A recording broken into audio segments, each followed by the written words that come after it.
gentlemen, Boswell Media Sports presents Friday Night Football.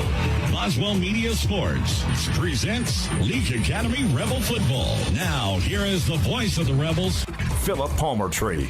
It's Week 8 of Leake Academy football on Friday, October 13th. Last Friday night was one for the ages as the Rebels set a school single-game scoring record in a 68-35 rout of East Rankin Academy. Leake moved the ball at will all night through the air as sophomore QB George Wilcox turned in another stellar performance. He went 23 of 31 passing for 461 yards and 4 TDs.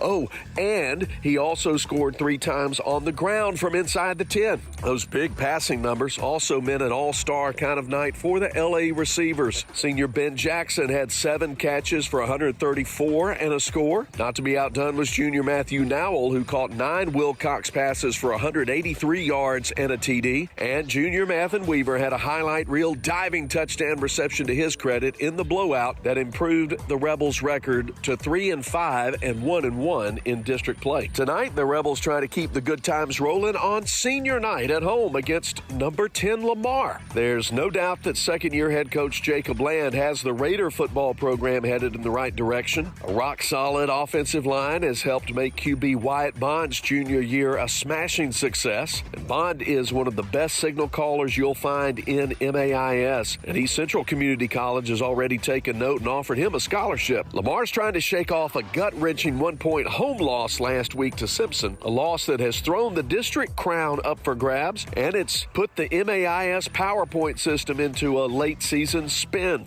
So tonight, can the Rebels' explosive offense throw in a little more late-season chaos and vault the Rebels up into better playoff seeding? We'll find out. Hi, everyone. Welcome to the T&K Farms Wood-Mizer pregame. I'm Philip Palmertree. Billy Steen serving as our studio producer, and we've got Scott Engel joining us in just a bit. We thank you for listening on Cruisin' 98, the Cruisin' 98 mobile app, and on the live audio stream. You can find that at kicks96news.com, where you click on the Listen Live tab for Cruisin' 98. And you can watch tonight's broadcast on the Edinburgh Drugs video stream available at Kicks96. Clicking that link there takes you to the Boswell Media Sports YouTube channel. Tonight's broadcast is powered by Central Electric Power Association. As always, we've got a lot to bring to you before kickoff at 7 o'clock. I'll give you the Prince Oil starting lineups. Scott Engel's going to help us check out the key matchups in tonight's game between Leake and Lamar. But first, we get to visit with the Rebels head coach Brian Pickins. All that and more coming up as the T&K Farms Wood-Mizer pregame continues from Boswell Media Sports. Before you begin those do-it-yourself projects outside your home or business, be sure you know where your underground utilities are located. Always call before you dig. One easy phone call to 811 can protect you from injury and expense. Plus, it's the law in Mississippi. Make the call and avoid serious injury. For more electrical safety tips, contact Central Electric Power Association.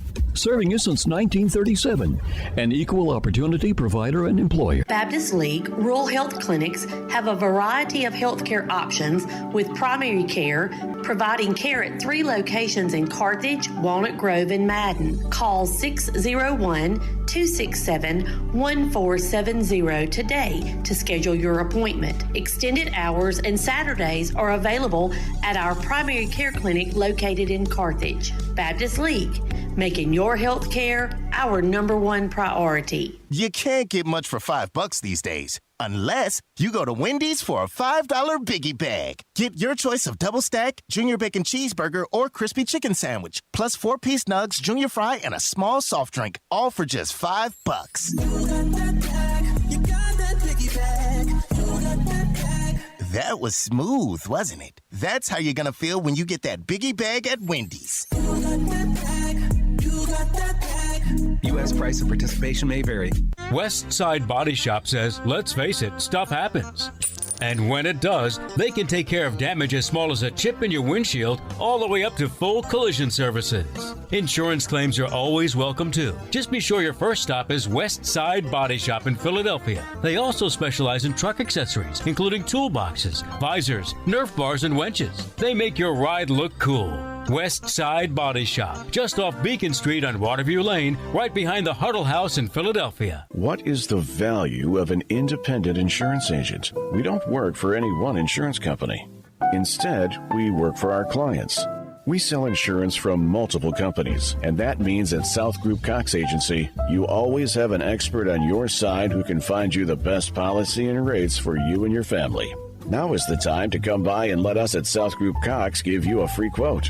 Open Monday through Friday, 8 a.m. to 5 p.m. South Group Cox Agency, 207 West Main Street in Carthage. Hi, everyone. Welcome back to T&K Farms Woodmiser Pregame rolls on. I'm Philip Palmertree, and I've got head coach Brian Pickins with me, and we're talking about the Rebels, both win against East Rankin last week, 68-35, and of course what's really in front of us here just at the top of the hour, kickoff with the Rebels and the Lamar Raiders in a big district contest. Well, Coach, we've got to talk some about what happened last week on the road, a 68-35 win. That's a single game scoring record for Leake Academy in the record books, and it was just a great night for the Rebel passing game. Talk about how that success got rolling in both preparation and in game execution. Well, I think number one with our offense, we stress that, we're spreading the ball around. We're throwing a lot. And as you do that, you have to have a lot of fun doing that. They're looking forward to making plays. And we're transitioning from practice, and what you're seeing on the game field is what you're seeing in practice. In practice, they make the big catch. Everybody's oohing and awing, they're in practice. But now you're sitting on the game field, and that's what I told them. I said, you've got to look forward to that type of fun, that type of, excitement level when you have a chance to make a play. And that's what these guys are, we talk about, the coaches show, George going 469 yards passing is very impressive.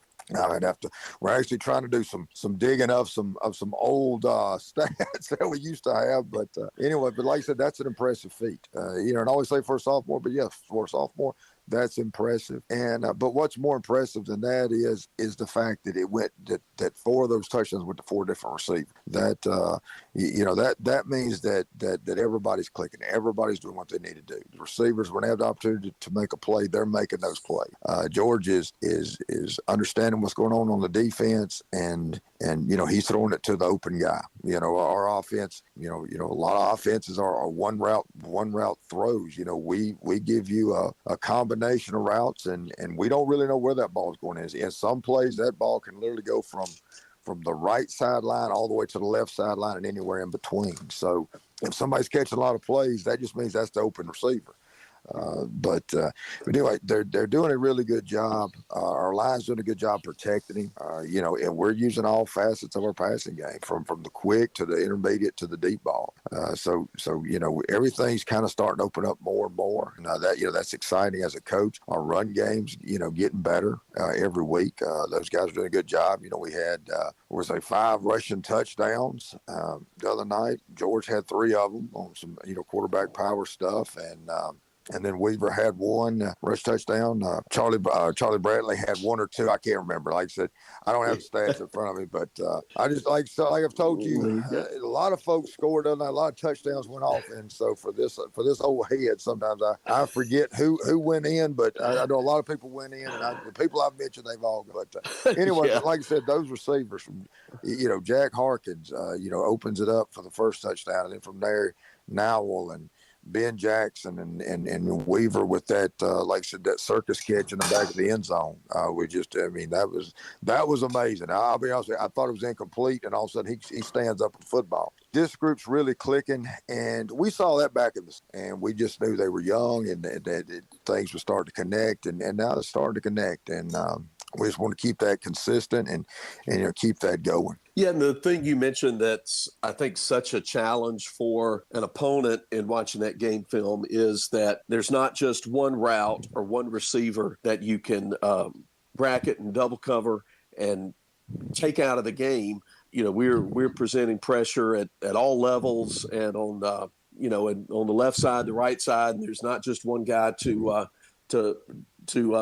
down. And the guys are doing a good job, like I said, especially with their short yard stuff, what we call the quick game. It really helps our O-line. A lot of times you think about passing, you think, drop back and throw it. But these defenses, they're coming from every angle. They're going to try to, if they don't feel like they can cover you, they're going to try to put pressure on you. Our O-line's doing a great job of picking that stuff up. But then when we come back and run quick game, it makes it where they can't put that pressure. So that frustrates, your defense. And then the intermediate game takes advantage of, guys that are out of position because they try to bring pressure. And then when they, don't bring pressure, give us time, then we can go with the deep balls. And then our run game, as long as those guys are back there and able to run the football, you can't just empty out the box. You have to keep people in the box. People that played Leake Academy know, we hang our hat on physical running the football. And we're still always looking for the opportunity to, mount in there and run the football. So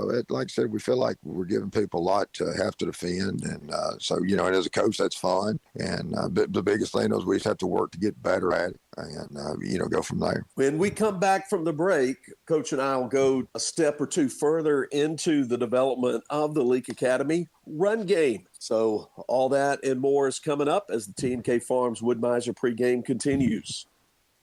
Register to win a 70-inch smart TV during the end of summer savings sale at Woodstock Furniture Value Center.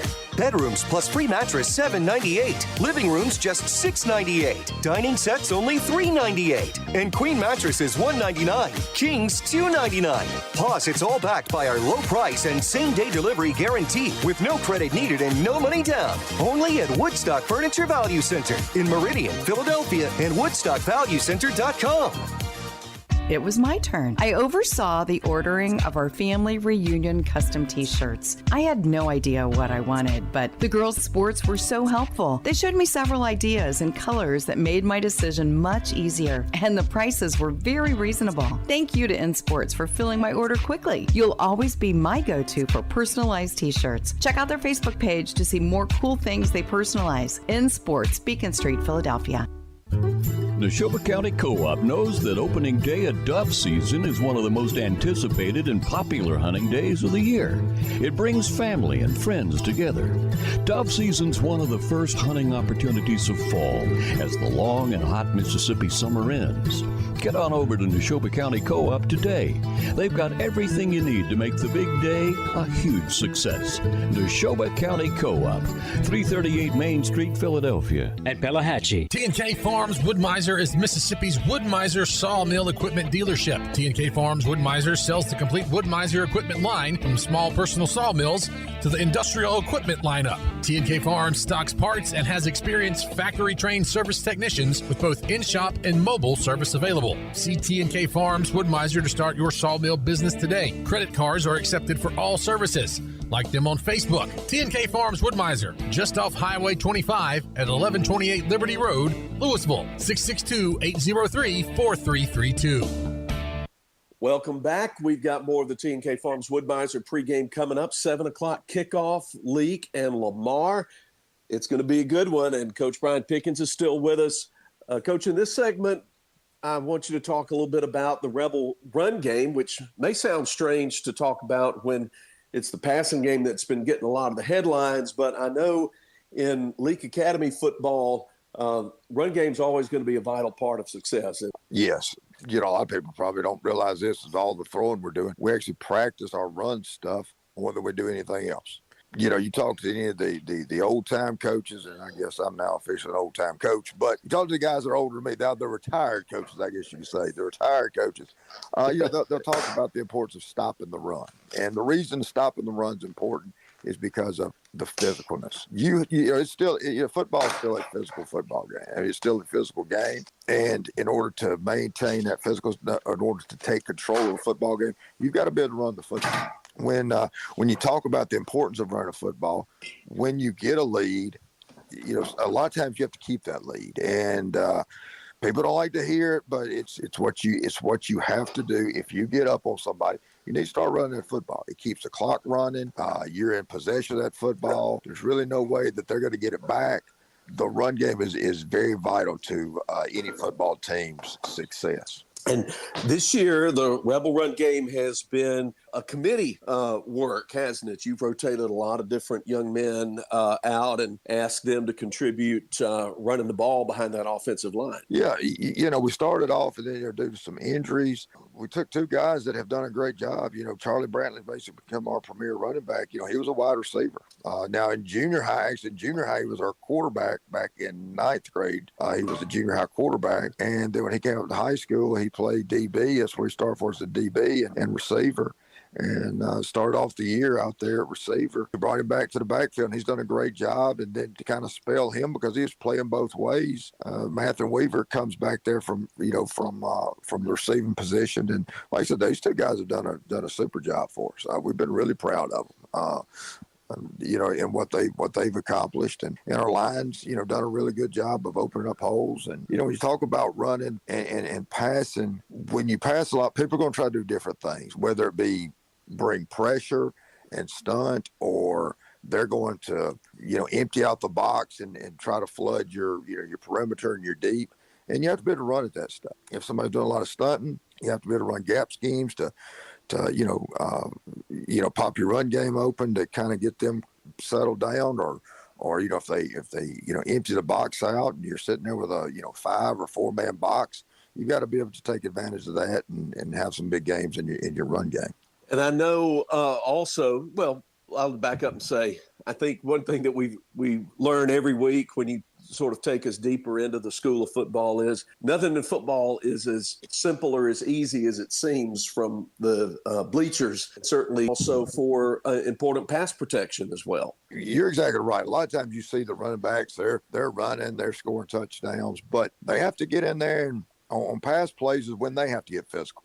Because they're a big part of our protection scheme. Depending on what the defense gives us, sometimes these guys have got to take a linebacker that's getting a run to start through a gap, or they're having to take on the defensive end that probably outweighs them, by 50 pounds. So, they've got a lot on their plate, and you're just kind of talking about, you just kind of said, look more into the football aspect of it.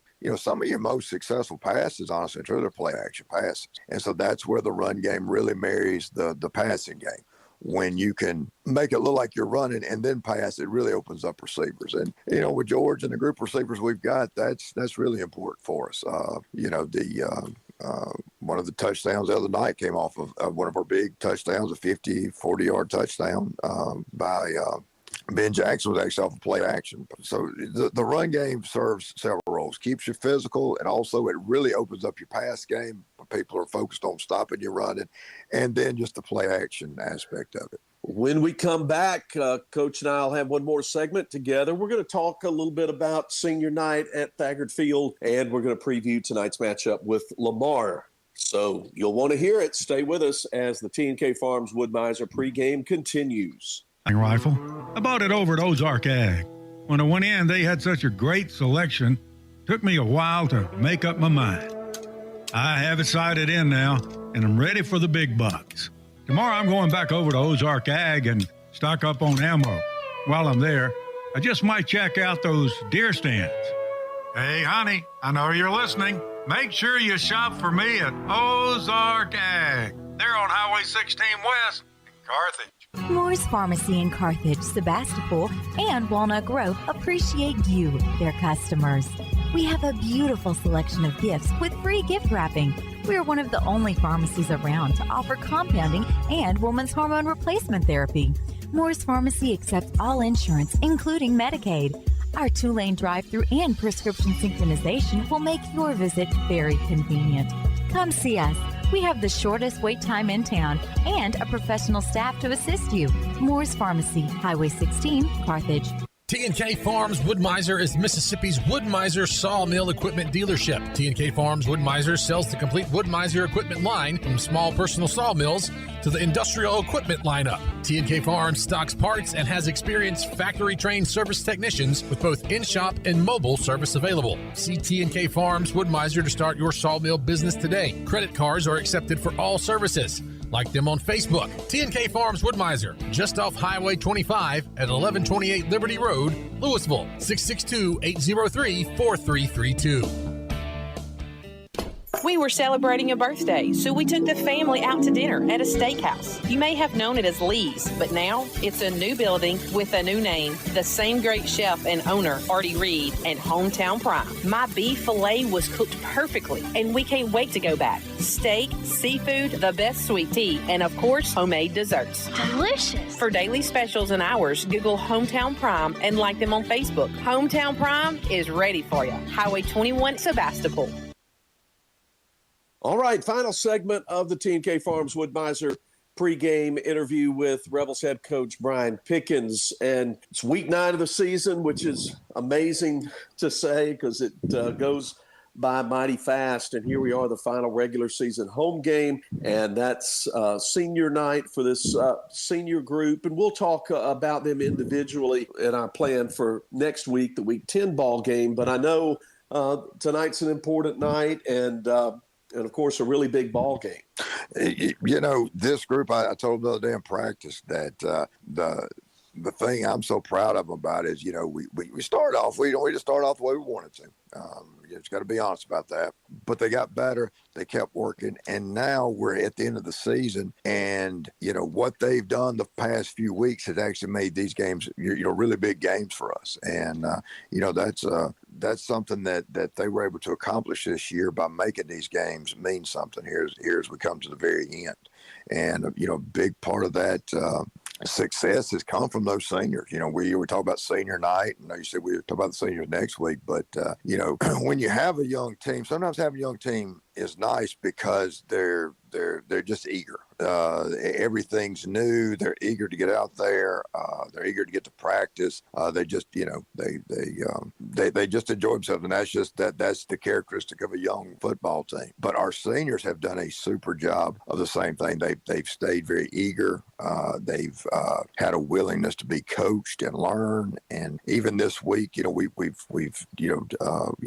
every week we go over fundamental stuff, and you know, they're still trying to get better. And so this senior group, you know, coming through the first part of the season, they just worked extremely hard, and you know, I really feel like their leadership got us where we are right now. It has been exciting to see this team develop and grow, to see that senior group set a pace for it. And as you said, it puts us in a position where these last 2 ball games, tonight against Lamar, next week on the road against Simpson, can be really meaningful for a Rebel team that is lined up to be in the playoffs. Of course, let me stop and say for our audience, don't worry, Coach and I are not about to get out our calculators and computers and start throwing out decimal points of the MAIS PowerPoint system. But we're just going to say what's most needful is we're playing 2 of the top ball clubs in 5A the next couple of weeks, and we've got an opportunity to do to do something really exciting as the season comes to a close. So if you would talk about this matchup with Lamar tonight. Well, Lamar comes in, they've been hot. You know, they had a big win against JA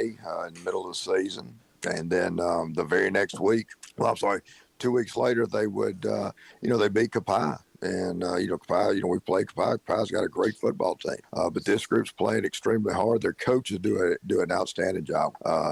Defense, they have a very complex system on defense that is something that we've had to work hard to prepare for. And they do some things that normally you just don't see in a high school football game. And you can watch their kids, and they're just, like I said, they're just extremely well coached, and they're where they need to be, and they move around, and like I said, they do some really neat things over there. And then on offense, they're a very balanced team. If you ask me, sometimes I'm going to say, hey, they're a big run team. They're very balanced, but they.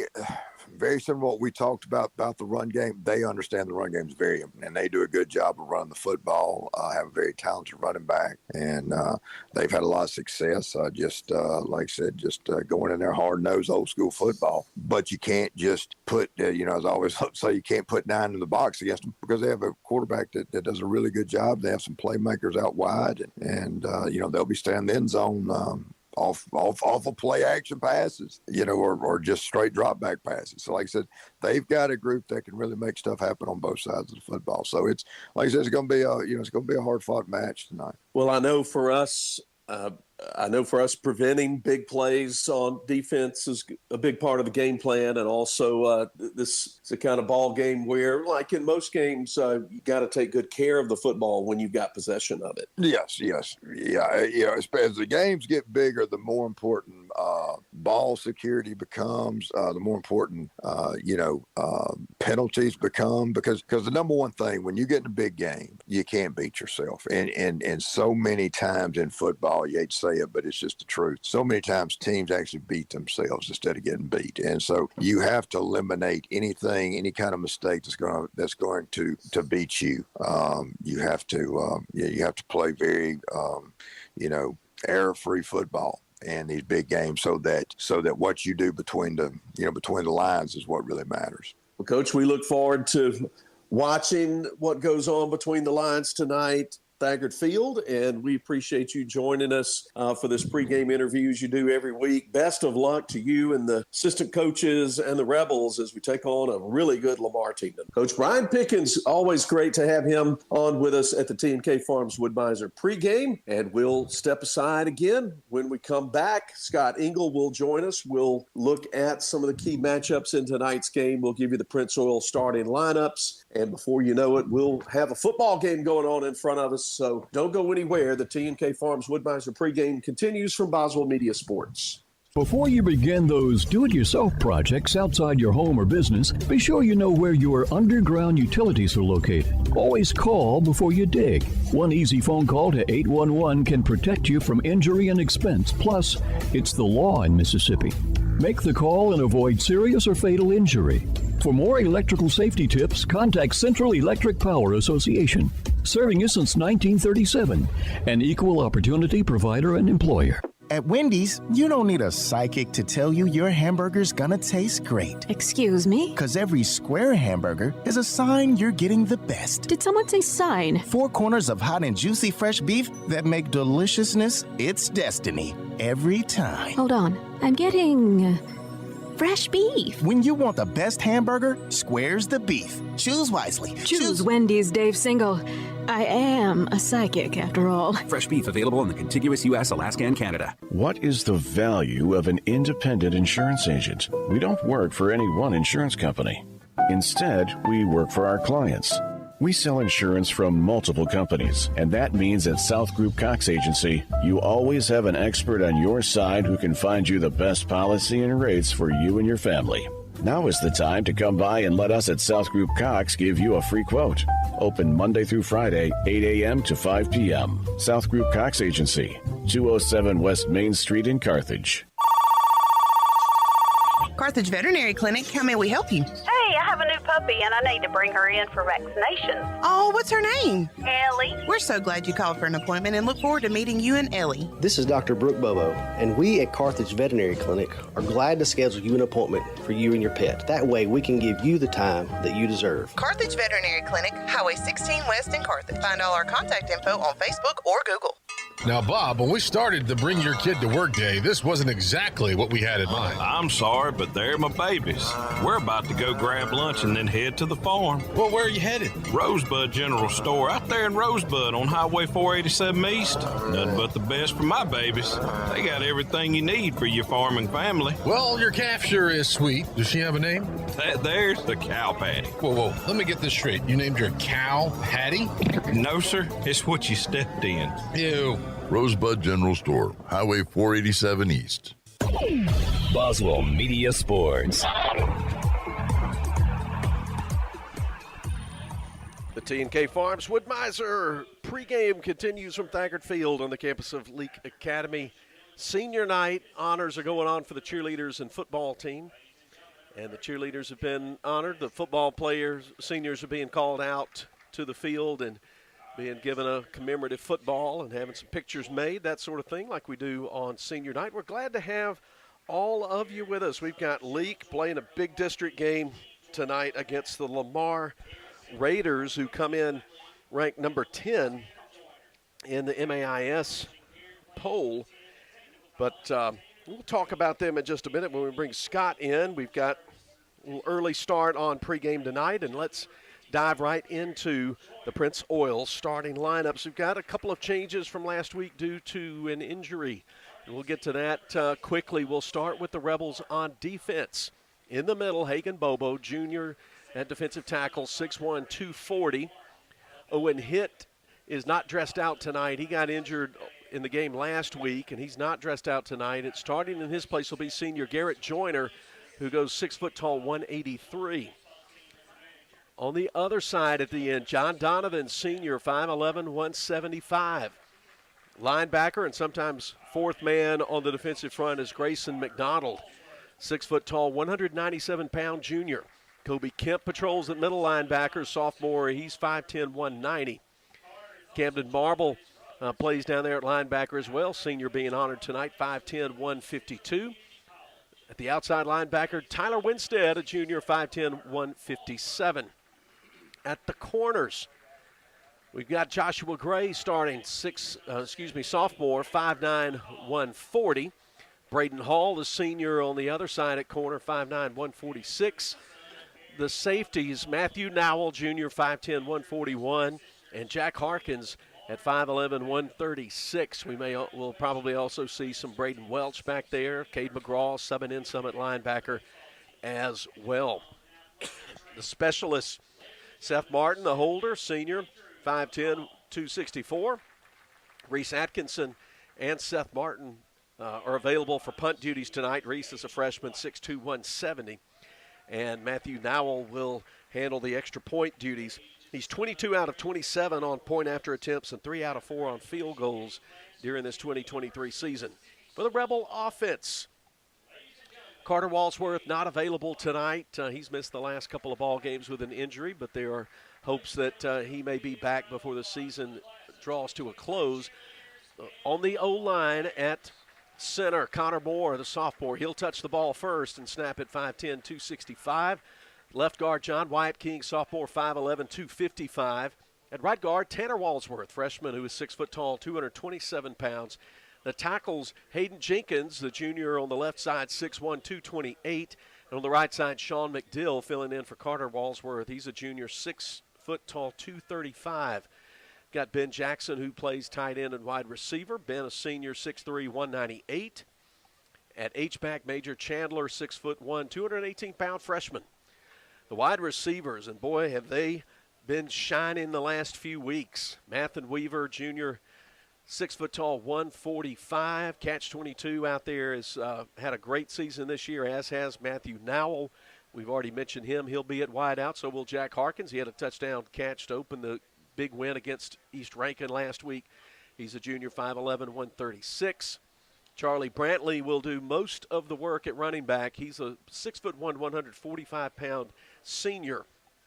And then George Wilcox, QB1, sophomore quarterback, 6 foot tall, 225. Let me give you his stats as they stand right now after what we think is a record-setting performance for a Rebel quarterback in passing last week. On the season, he's completed 113 out of 196 passes, just under 1,700 yards, 1,694 by my count, 16 touchdowns, 4 interceptions on the season. He's averaging a little over 8.5 yards per attempt. So that's a look at the Leake Rebels starting lineups presented by your friends at Prince Oil. When you see the train, you see that junction sign as you travel around Mississippi. Pull in and get some fuel and get some food. And if you're catering, put some junction in your next function. Glad to have you with us, and glad to have Billy Steen as our studio producer, steady as always. Evan Miles on loan to us tonight from the Kosciuszko team, filling in for John Alden Crosby, who's not feeling well this week. Going to have Evan here. He's worked a lot of basketball here, but this may be his first football game here. I'm not sure. And we've got the man occupying the Gilbert Barham color commentary chair, that presented by Rosebud General Store. It's Scott Ingalls. Scott, I have just been thinking all week about what we saw down at Pelahatchie last week. A school record, 68 points, and Rebels did just whatever they wanted to on defense, and it has to give this squad a lot of confidence coming into a game against a really tough opponent. It does. You know, it wasn't the 4th of July, but we sure saw some fireworks last week. And we've said every week, look, we've grown, we've matured. Offensive line, the more time that quarterback has, the better those numbers will be. The offensive line has matured. Bobo and those interior defensive linemen are fighting every week. Skill positions are not dropping any passes, making cuts and yards after contact. And boy, it'd be a good night, an excellent night, just to put all that together and give Lamar all they want and come out with a victory. We'll talk about the Raiders, who come in to this game with a record of 6-2, and they're 1-1. Like the Rebels, tied for third. And this district crown's very much up for grabs between, especially with, Simpson, Kapaya, Lamar. And, hey, why not us? We're still in it. Come on, brother. With Lamar this week, Simpson next week. I think Leake could have a say in who wins the district. Yes, sir. But Lamar has played really well. They have a big banner win over Jackson Academy about 3 weeks ago. And they're led by a returning quarterback who's still a junior but has a whole lot of talent and a whole lot of ability. His name's Bond, Wyatt Bond. Wyatt Bond. Wyatt, I love doing that. Did it last year. It still works this year. Wyatt Bond already has an offer from East Central Community College and really one of the top quarterbacks in MAIS. And but one part of the storyline tonight are some key injuries the Raiders come in with. I saw them their bus pulled up about the time I pulled in the parking lot, and I noticed there were some kids getting off with crutches. They had bought some crutches, I think, in the last week. Right. They're going to be without one of their best athletes, especially on the defensive side. Jaden Jones, a senior, he's out tonight. They're missing a sophomore athlete in Gavin All, and then what I think really may cause some problems for them tonight, they're missing one of their rock stars on the offensive line, Ty Thomas, a senior. He and offensive lineman George Ballou have multiple JUCO offers here during their senior year, but none of those three available tonight.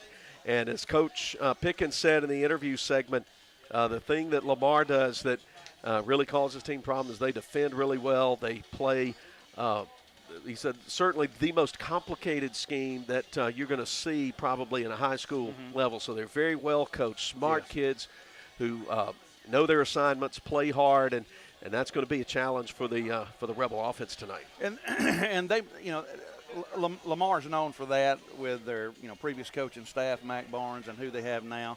They've got a firm foundation. So does Leake. I think this is the first time this year we've seen quarterbacks on both sides of the ball that can compete on the next level.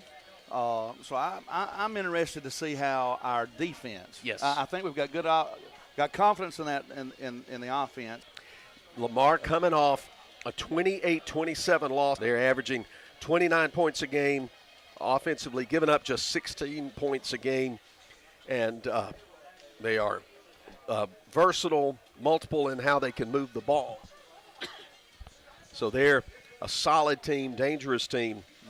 They are, if you're looking at PowerPoint standings, we'll talk about that for a second. Top 12 teams make the playoffs that start 2 weeks from tonight. As they stand coming into this ball game, Lamar is third in the standings, which means they would get a C during the regular season. They've just come down from 6A.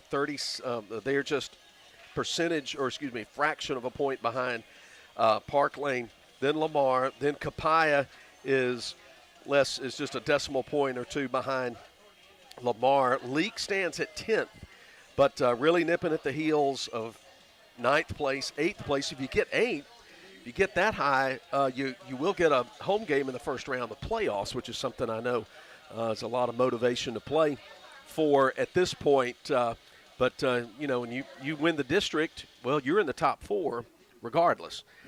So that first round bye is still not completely out of the question for the Rebels, but there's 2 games, 8 quarters of football left. Yes, a lot of different football fields will decide that. Tonight's weather and field conditions presented by Westside Body Shop. It's about 71 degrees, very comfortable. Temperature will be dropping under some clear skies, and just a little breeze coming into the press box here. Still been pretty dry, but appreciated the Lord giving us some showers this week, and we'd accept a little more during the week, but glad to have a clear, beautiful Friday night at Thaggard Field. And hope you're enjoying this on the Edinburgh Drugs video stream. It has been a little choppy, a little tricky. We're monitoring that, but we're just about 100% helpless on that. But we are keeping an eye on that. We may have to go to audio only. If we do that, you'll see the static image come up at the Boswell Media Sports YouTube channel. But audio we can still carry through the night. The Rebels senior class is serving as the group of captains. Heading out for the coin toss, Ben Jackson, Camden Marvel, Charlie Brantley, and Carter Walsworth representing Leake, who's in the Navy helmets, Navy jerseys with white numbers trimmed in red, and gray pants. Same colors for the Lamar Raiders. Navy helmets, they go with white pants with Navy numbers and white pants. Let me say that right. White jerseys with Navy numbers and white pants. It's yes, sir. Navy, white. Yes, sir. You know, and this year walking with you, Mr. Phillip, this MAIS 2-5A is sort of like SEC football. You know, as the weather gets cooler, the competition gets hotter. It does, and while Scott watches the coin toss here, I'll give you a quick glance at the other games going on tonight. Simpson is at Capaya, so that's a game to watch tonight. Of course, we got Lamar and Leake, and then East Rankin, they're playing out of division at Oak Hill. But some other games, Hartfield playing at Jackson Prep, JA at MRA, so we'll know a lot more about what 6A is going to look like here going down the stretch after tonight. A couple of scores from last night. Number of public school games on Thursday night. Lake beat Morton 43-27. Kosciuszko dismantled Greenwood 56-0. But games going on tonight. Magnolia Heights at Pillow up in the District 1. Heritage at Starkville Academy, a big District 1 game as well. Scott Central at Clarkdale. Neshoba Central travels to Columbus. Philadelphia going over to DeKalb to play Kemper County. J.Z. George at Union. Choctaw Central at Leake Central.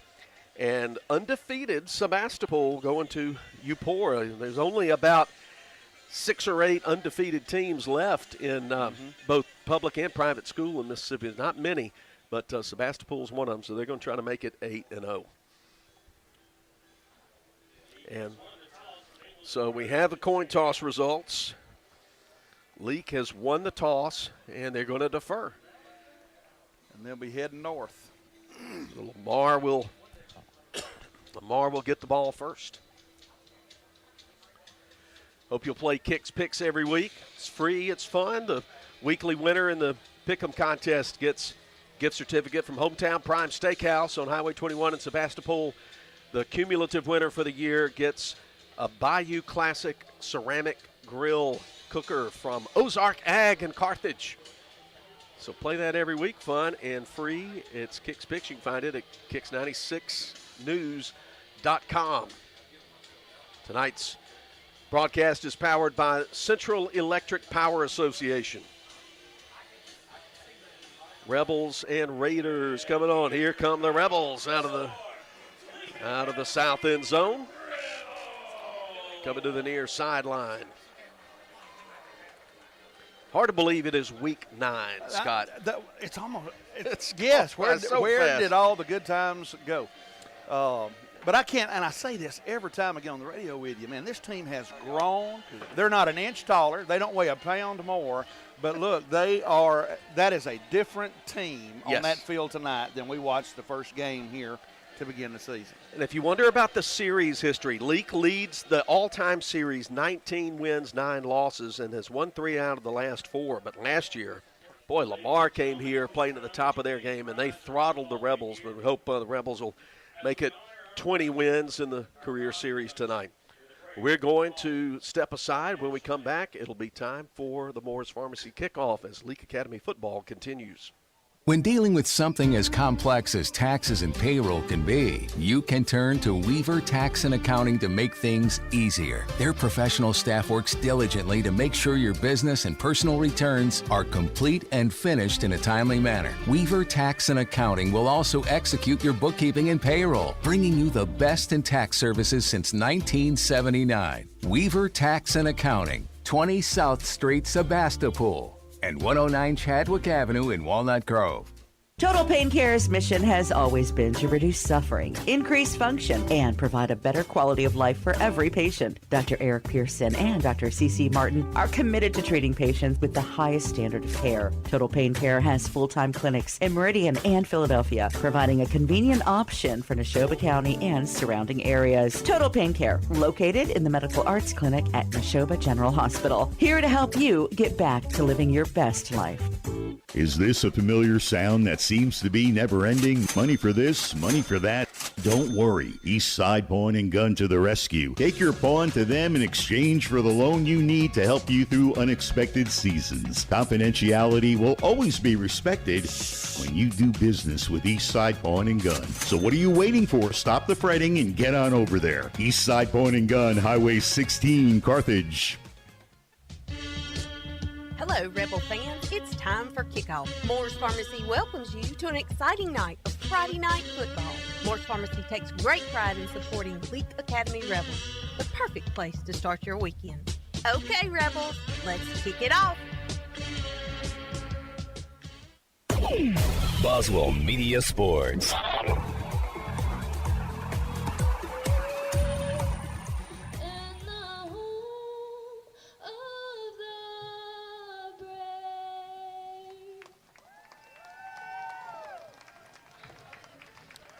Ready for kickoff.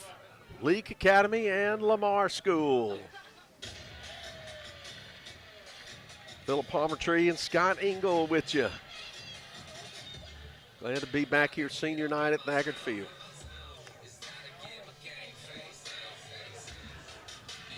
Rebels will be kicking off left to right from our vantage point on the home side.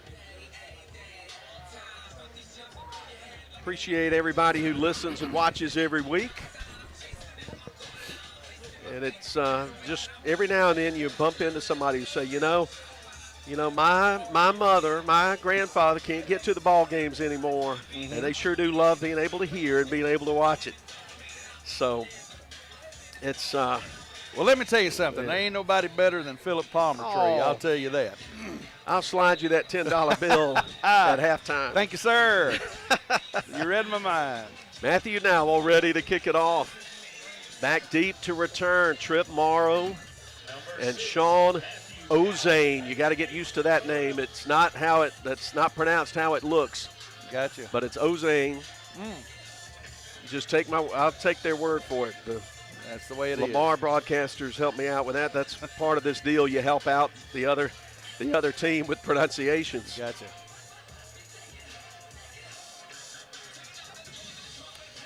So I don't know what's holding up the ready signal here.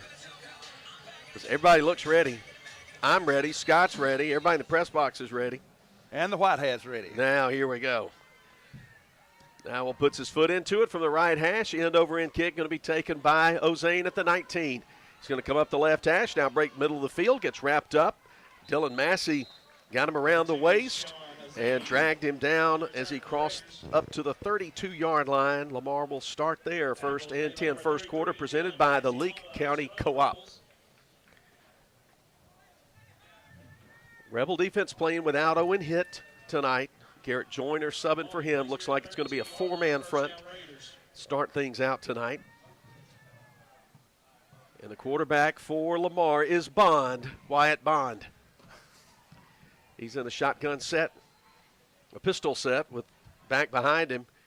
They'll go on play action. He's going to dump it underneath. Some blockers out in front of the receiver, going to the 45 and out of bounds there to Trip Morrow. So they set that little screen up very nicely and got big yardage, first down, gain of 18. Yeah, some good blocking down there on Brantley. They sort of wrapped him up for a minute. Ball just on the Raiders' side of the midfield stripe. 1st and 10 from the 50. 2 receivers out to each side. From the pistol, the handoff goes this time to Ty Wiggins, the running back, and the Rebels stop him after he picks up only 1. Yeah, Garrett Joyner, Camden Marble, and Hagan Bobo, among others, stop the hole. Yep, the entire defensive line on that one. And we did good last week controlling that, the tempo from tackle to tackle. 2nd and 9. Same set, 2-by-2 receivers. And Wiggins behind Bond. Now they'll bring a receiver over as an H-back left side. He leaned forward and gets the flag to come out. Thought for a minute the officials weren't going to see it.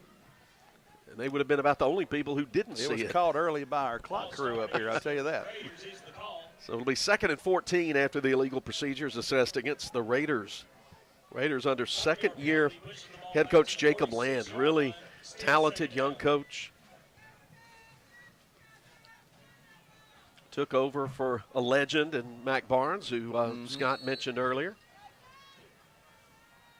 And he has taken this program to some good places. Play action on 2nd and long. Throw caught at the 45-yard line. Going to his knees to get it was Ty Harrington, junior wide receiver.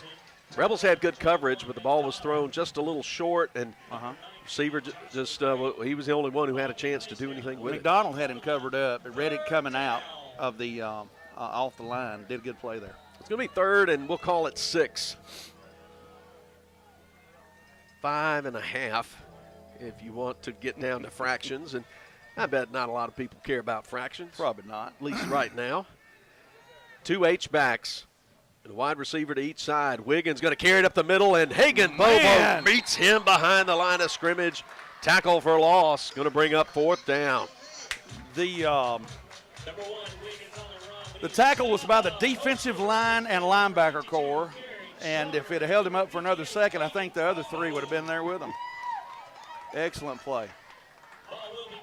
Rebel defense surrenders a 1st down, but then stiffens.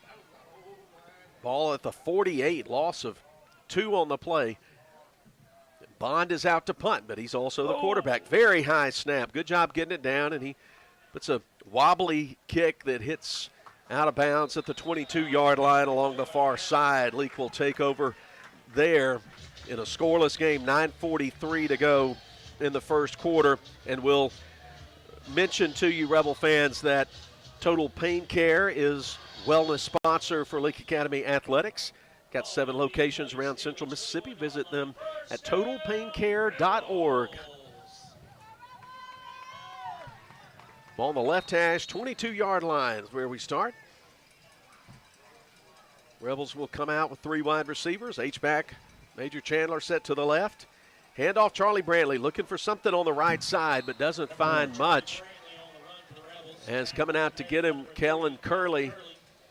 Linebacker read the play nicely, stopped him right at the line of scrimmage. Basically no gain on the play. No, they 2nd and 10. 3 wide receivers now. Wilcox looks back to the sideline, looks at a 3-man front. May have changed something there at the line. He wants to throw, throws it out quickly to the slot receiver, Weaver, and he catches it, but he is hit and driven sideways immediately. The Rebels pick up only about 2 or 3 on that one up to the 24-yard line. We'll call it a gain of a couple. Yeah, just couldn't get that head turned north there. Good catch, though. And good, that play was well defended. That's a bread and butter play for the Rebels. I imagine Lamar studied that and schemed for it, but when you commit to that, it may open up some other things. Yes. So we'll watch here on 3rd and 8. Throwing deep up the right sideline. Ben Jackson got his hand on it at the 45, but it was just a little too tall. He was defended well there by Sean Ozane. So the Rebels go 3 and out, and will bring out Seth Martin to punt. I hate that it was incomplete, but that was not going to be intercepted. The only one that could catch it was the receiver, and with one hand almost pulled an Odell Beckham and pulled that thing in. Seth Martin sets up at about the 8-yard line. Right hash to kick. Ozane backs up inside his 45. There's the snap. Kicks away. Under pressure, it's a short spiraling kick. Hits between the 40 and the 45, and it'll die in Leake territory at the 48, where Major Chandler puts his hands on it. Good field position for Lamar as the teams have exchanged a punt. 8:18 to go first quarter. Leake nothing and Lamar nothing.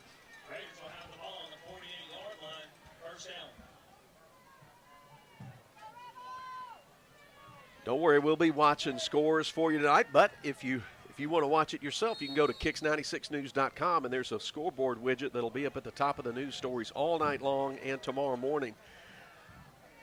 So you can follow that at Kicks96news.com. 5 wide out set, empty backfield. Bond takes the chest high snap, looking to his left, looks left, throws a little short pattern, and it's right in the numbers, but off the hands of Jonathan Hart, incomplete. Wouldn't have been more than a 4 or 5 yard gain. Pretty good defended there. Camden Marble was right there alongside him. Yep.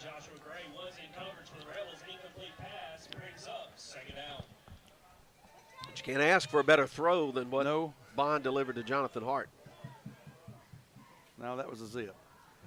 2nd and 10, Raiders at the Leake 48.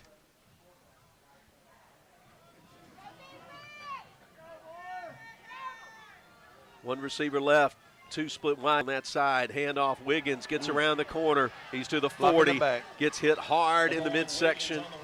Taken down at the 39, but that's a pickup of about 9 on the play and leaves Lamar with 3rd and very short. It was a handsome little block there by Jonathan Hart. Looked like it was blocking the back. But Matthew Nowell. Coach was discussing that with the line judge over here. Matthew Nowell credited with the tackle, 3rd and 1. Bond goes to the sideline, comes back in with a play, also brings Emory Nelson into the game with him as an H-back. They'll line up with a wide receiver to each side and 2 H-backs. We saw that formation on 3rd down earlier. On 3rd and short, Wiggins tests the line left side, and he's going to fight ahead close to the 37, and it looks like he's going to get about what he needed plus 1 foot. Yes. Ball set down at the 37 that moves the chains. Yeah, didn't get much, but got what he needed. Joyner and Marble and Donovan combined on the stop. Ball right between the 38 and 37. Leak territory.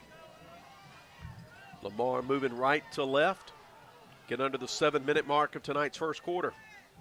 Receivers bunch to the formation. They'll fake a little swing pass. Now look downfield. Bond chase from the pocket, looking. Throws back across his body, complete inside the 20, down to the 15-yard line. But there is a flag.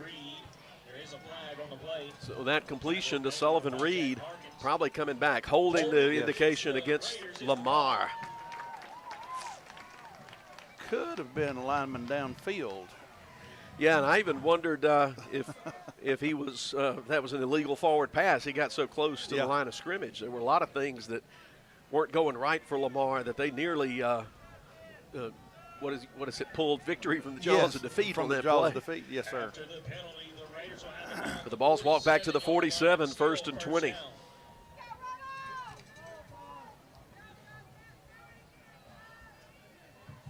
They'll line up in that big set again with the 2 H-backs. Rebels have 4-man front, 3 linebackers. Play action, looking left side. Throw complete at the 40, breaking 1 tackle, but not 2, is Ty Harrington. Gets down to the 36-yard line before he's wrapped up by Camden Marble. So they get most of the penalty yardage back, about 9 of the 10, 2nd and 11. I'll tell you what, these defensive backs have grown so much. They cover those passes so well. They have grown as a team. Lamar huddles up, which is the exception rather than the rule in football today. Come to the line of scrimmage in that power pistol set. They'll again go play action. This time Bond being chased by pressure out to the right. Is going to just unload it into the right sideline and bail out and live to play 3rd down and 11. He had Donovan chasing him. He had McDonald and Bobo chasing him. I don't want any of those guys chasing me, much less all 3. No, and the reason they're chasing, he wasn't throwing. Brantley had excellent coverage on that receiver down and out. Yeah, tip your cap to Charlie Brantley for good coverage on the outside. 3rd and long play. Bond goes to the sideline, gets a call from his offensive coordinator and relays it to the team in the huddle. Here they come to the line with just 7 on the play clock. Play clock's an enemy. Empty set, 5 wide receivers with 3 left. They snap it. Setting his feet to throw his Bond. Up the right side has a man. outside, and it's incomplete, but there was contact Charlie Brantley made along the 5-yard line before the ball arrived, and that's a good call, and I got to tell you, that's the right penalty. It's the right thing to do. It looks like if he had to lay it out and dove forward to have had a play on the ball, and the receiver was so much closer. That's a well-timed penalty if there was one. Cooper Gordy was the receiver who got behind Brantley. So we'll walk it forward 15 yards. That will be enough for a Lamar first down with 5:40 to go in a scoreless first quarter. Yeah, ball was about 45, 50 yards in the air, which gave him an opportunity to catch up. Ball set on the left hash at the 23, 1st and 10. 3 wide out sets, shotgun formation. Wiggins at the right hip of Bond. Bring a receiver in motion from the left. Little toss pass coming through the seam, getting inside the 15, breaking a tackle and getting into the end zone right side is Trip Morrow on a play that looked like it was going to be stopped for a short gain, but good job staying upright by Morrow and going in for the touchdown. Yep. Looks like Joshua Gray is with a limp. He went to make that tackle, and it looked like that ankle just laid over with him. And then Morrow, who scored the touchdown, will attempt the point after it. Hold is down, kick is up, and it's good. 5:19 to go first quarter. Lamar 7, Leake nothing, back in 60. If spending days looking for top dollar for your timber has left you feeling like you're barking up the wrong tree, then I would listen closely. Welch Forest Products in Union does it better than anyone and with the least possible damage to your property. Whether it's management, forestry care, pine plantation, thinning, or site prep, the last number you'll dial is 601-774-8200. They buy land with or without timber too. Call Bo Welch now at Welch Forest Products today. 601-774-8200. I sure do like my new hunting rifle. I bought it over at Ozark Ag. When I went in, they had such a great selection. Took me a while to make up my mind. I have it sighted in now, and I'm ready for the big bucks. Tomorrow I'm going back over to Ozark Ag and stock up on ammo. While I'm there, I just might check out those deer stands. Hey, honey, I know you're listening. Make sure you shop for me at Ozark Ag. They're on Highway 16 West. Carthage. Boswell Media Sports. Moore's Pharmacy kickoff taken by Mathen Weaver at the 15. He's up the right side along the numbers 40, 45, gets hit along the thighs and driven down. Cooper Gordy may have saved a touchdown for Lamar right there as great return from Weaver takes it into Raider territory at the 47. Yeah, that was a good return right, and he did not waver. He went straight north from there, and he was 1 block away. Good job by their kicker to make that. 48 yards on the drive for Lamar. They get 23 on the little toss pass from Bond to Morrow. Morrow kicked the extra point, 7-0 Lamar, 5:11 to go. First quarter, that's a performance therapy reset. Back to throw. Deep left side, Wilcox looking for Harkins, but he overshoots him, and it's intercepted along the 20. Coming up the right sideline to the 45, to the 50, still on his feet, dragging defenders inside the 40 is Wyatt McBrayer. Tried to force it a little bit. Just barely overthrown. Been over the left shoulder, it would have been a little different, but sort of pushed it right there. Only the 5th interception that QB1 has thrown this year. Just too much air under that one. The safety played it well. Yep. Return to the Leake 42. So the Leake defense, no rest for the weary right now. They are back out there after just one play and short field for the Raiders, who already lead 7-0. I'll give you this. They were bringing the house on him, too, and that offensive line gave him plenty of time to throw the ball. From the pistol, Bond will fake the handoff, throw it deep left side, one-on-one play, looking for Morrow, and it's tipped away beautifully by Charlie Brantley at the 10. Yes. Good coverage, just one-on-one out there on an island, Charlie Brantley. With him step by step. First quarter of tonight's ball game presented by the Leake County Co-op. Lamar leads Leake 7-0.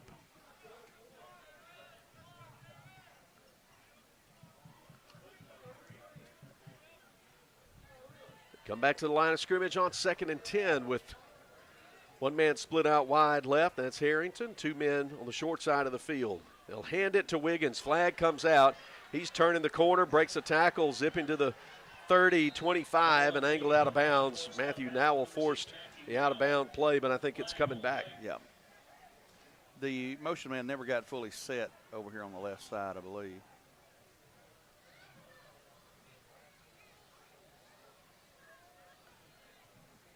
Looking to see the – didn't see the indication from the official. It was on number 14.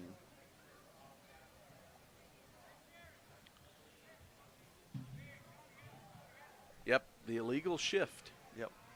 Illegal shift against the Raiders is the That's a 5-yard penalty, makes it 2nd and 15. After the penalty, ball be placed at the 40. They broke the huddle. He went to the right, then he come to the left instead of in motion, and he just didn't get set up in time. Clock ticking under 4:40, first quarter. Slot man in motion left to right, toss pass Morrow. That's the play they scored on. He upfield and his left knee hit the ground. And the whistle blew at that point. And he kind of gave himself up as well, so that's a loss of 2 on the pass play back at the 49, 3rd and 17. Yeah, looked like that right plant foot went out from under him, and he did all sliding into second. And I think it was a little late whistle over there. I think we got a pretty good thump on somebody. 3rd and long. Great opportunity for the Leake defense. 3 wide receivers to the left and 1 to the right. Bond claps, takes the snap. Got lots of time. Now he's going to run toward the line of scrimmage, and he's going to hurl it deep. Beautiful spiral looking for his receiver in the left corner of the end zone, but Gordy can't catch up to it. Incomplete. Brings up 4th and long. Throws a pretty ball. 60 yards in the end. Yeah. He threw it from the 45.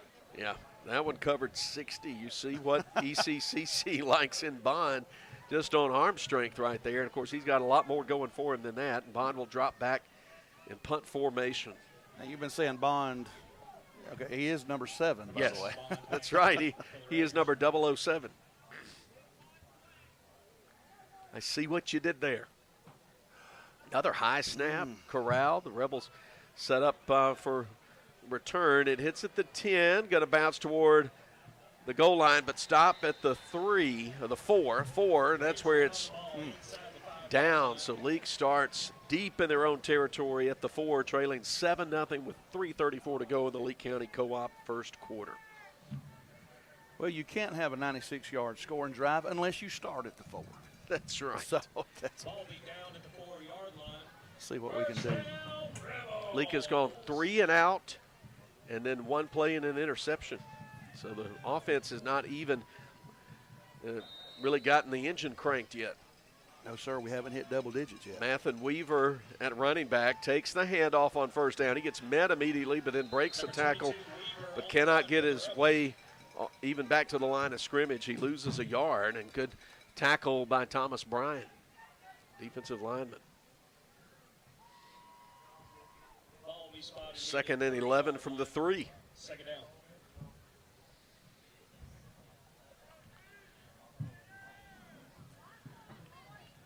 Three wide outs in the formation.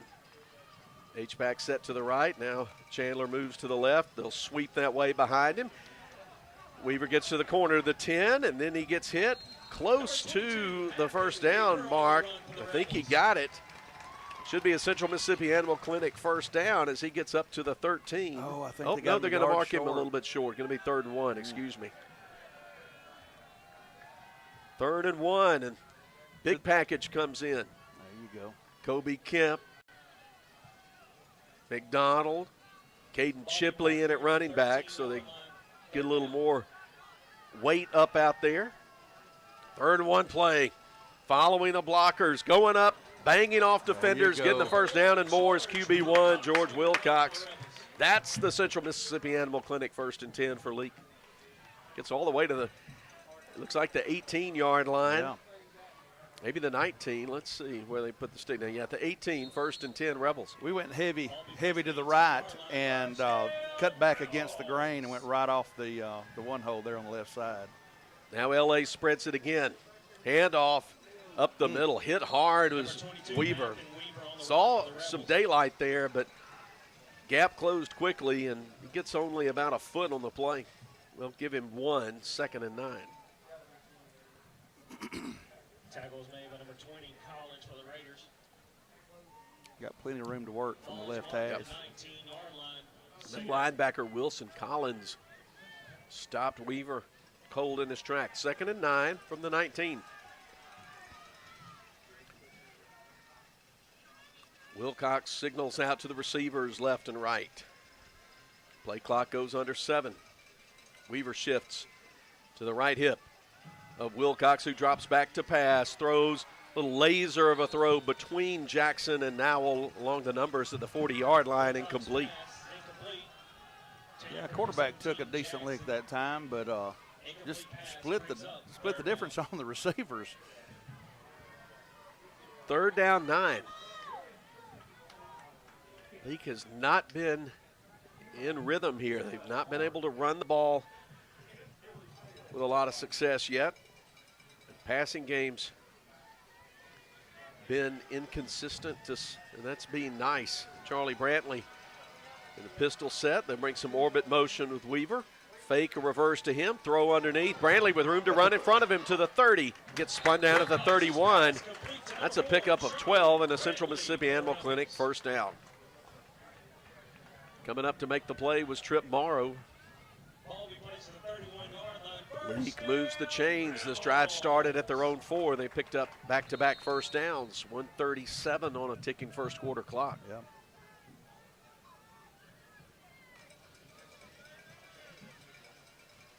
$7-0 ball game. 1st down, handoff, right side. Hit as he turns upfield is Brantley. Emory Nelson, the defensive lineman, hit him hard and brought him down. What, a yard on it? Just 1. The Rebels have had a lot of 2nd and longs in this first quarter. Yes, sir. They got a bunch of beef up there in that defensive line, too. They're a good-sized team. Yeah. Athletic team. Their big guys are lean. Yes. Yep. And their small guys are quick. Wide receiver to each side. Play action. Wilcox wants to throw it deep. He's going to launch it, but it wobbles on him, and it nearly was picked off at the 40-yard line in Lamar territory. 2 DBs had a chance at it, but neither could get it. Incomplete, 4th down. No, 3rd down coming up, excuse me. Yeah, that's a completion right there. That ball just kind of fluttered out of the hands of George Wilcox. It did. He had to, I didn't see if there was a hand on it as he was throwing or not, but it closer to water, that might have got shot during the daytime. Yeah, that's right. Clock stopped with 34 seconds to go in the first.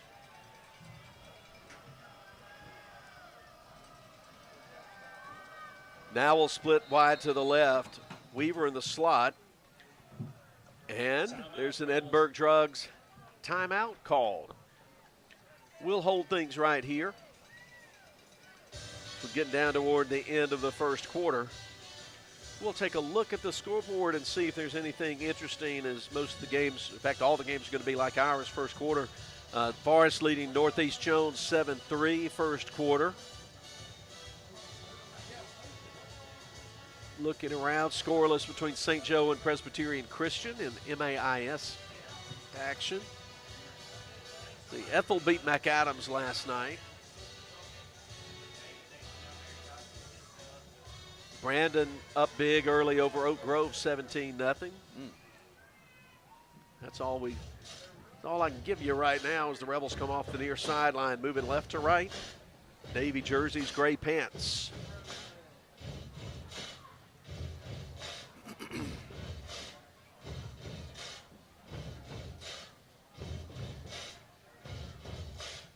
I know Coach Burns saw something he didn't see, and they called timeout. Let's hope we can capitalize on this. Well, performance therapy reset for you here. 3rd and 9 for the Rebels, who started this drive on their own 4.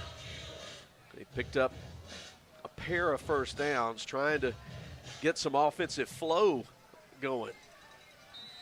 They have been able to pick up 2 first downs along the way, but need to go a lot further. They're at their own 32.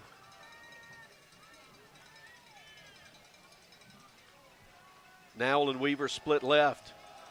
Chandler and Jackson to the right. Looking left all the way to throw is Wilcox. Throws toward the sidelines. Matthew Nowell goes up at midfield, catches it, drags 2 DBs for about another 6 yards, 7 yards down to the 43. And there's the big completion to Matthew Nowell for a Central Mississippi Animal Clinic first down. A 26-yard gain, I believe. That looks right to me. 26. You talking about threading the needle? He threaded the eye in the eye of the needle. Didn't touch the sides of the needle. No. First and 10 from the Lamar 43. Handoff Charlie Brantley. He's strung out, going to lose yardage. Did well to get back to the 45. Good speed and pursuit laterally there by Lamar. You give Kellen Curley the credit for the tackle, but he had teammates just keeping Charlie from turning the corner. That's the end of the quarter. Our score, Leake trails 7-0 to Lamar after 1 quarter as Leake Academy football continues. Register to win a 70-inch smart TV during the end of summer savings sale at Woodstock Furniture Value Center. Bedrooms plus free mattress $7.98. Living rooms just $6.98. Dining sets only $3.98. And queen mattresses $1.99. Kings $2.99. Plus, it's all backed by our low price and same-day delivery guarantee with no credit needed and no money down. Only at Woodstock Furniture Value Center in Meridian, Philadelphia, and WoodstockValueCenter.com. Leake County Co-op is ready for deer season. Okay, guys, I have this problem. Every year, my hunting coveralls seem to get smaller. Am I the only one that has this issue? No. I think it's the feed we're on. You know, kind of like we feed the deer all that good stuff to make them bigger, just not in the right way. You're so funny. I'm headed to our Leake County Co-op now to buy new hunting gear and seed for our food plots. Yep, I was there yesterday, and I got mine. Leake County Co-op, Highway 16 in Carthage. Boswell Media Sports. We played 12 minutes. Got another 12 minutes on the clock. We start the second quarter presented by Welch Forest Products. Number 10, Lamar, 7. And Leake Academy, nothing. Thanks for joining us on Cruisin' 98.3, the Cruisin' 98 mobile app, and Edinburgh Drugs presents the audio and video stream of tonight's game. Video available with a link at kicks96news.com. It takes you to the Boswell Media Sports YouTube channel. You should hit the subscribe box if you haven't done that if you're watching the video. Second down and 12. Back to throw. Deep throw over the middle. And big collision. There we go. Over the middle. And late flag comes in as Mathen Weaver just got whacked at about the 20-yard line. And the shouts go up. That ball was thrown deep, but there's not an uncatchable ball clause in high school rules, so you've got to make that call. No, and that was about that was a couple yards overthrown, but my goodness, took his head off. Oh, the officials walk it forward 15 yards up the right hash, set it down at the 30, and it's a Central Mississippi Animal Clinic 1st and 10 on this drive that started at the Rebel 4. Leake moving it forward, doing what they got to do, going right to left. Now we'll split to the left, 2 receivers to the right. Looks like Harkins and Jackson out there. But they'll run it. Weaver sidesteps the defender, getting positive yardage, gets hit, and then whirls around, picks up 3. Down to the 27. It'll be 2nd and 7 Rebels. If he was big 54, Cooper Ranzier. He did a good job cutting back against the grain there. Move the H-back right to left, and then a couple of Rebels get started early, and they'll have to face now 2nd and 12.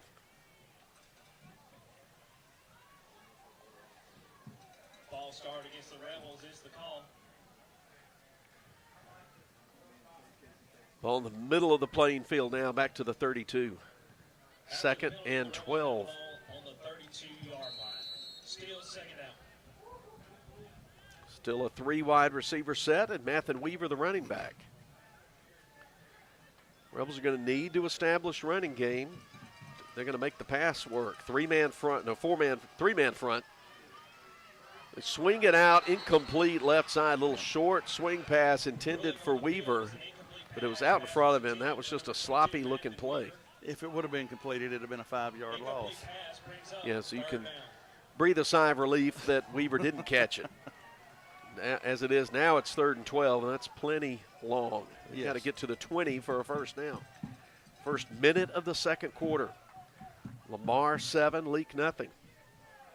District ball game. These two teams both tied with a 1-1 district record. Lamar coming off a 1-point. Of course, Leake won 68-35 last week over East Rankin. Third down play. Good protection for Wilcox. Throwing left side, looking for Nowell. Did he get it? I can't see down there in the corner. There is a flag back at the 36-yard line, but the play was he did catch it around the 5-yard line. Looks like we're going to have a hold.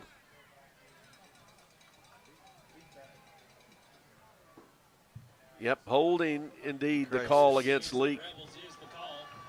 Needless to say, Coach Jacob Land's going to accept that. Going to be 3rd and 22. So the big gain to Nowell wiped out. We just simply cannot see from about the numbers to the sideline inside from about the 8-yard line in from here. That's just the way the sidelines are. He put a double move on Trip Mara, that senior cornerback, and he just couldn't recover, and it was a well-thrown ball. And well, we know we can do it. We know we can do it. Why not do it again? Amen. Going to need something good here. Maybe even create a 4th and manageable. Back to throw, Wilcox from midfield. Zips one intended for Mathen Weaver along the 15-yard line, but overthrows him incomplete, and the Rebels will not get in a position to score from here. Seth Martin and company come off the sideline to punt. If you can't make the first down, flip the field.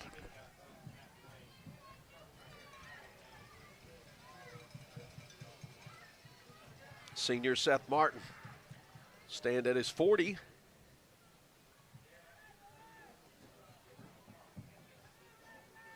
Sean Ozane stands at his own 10.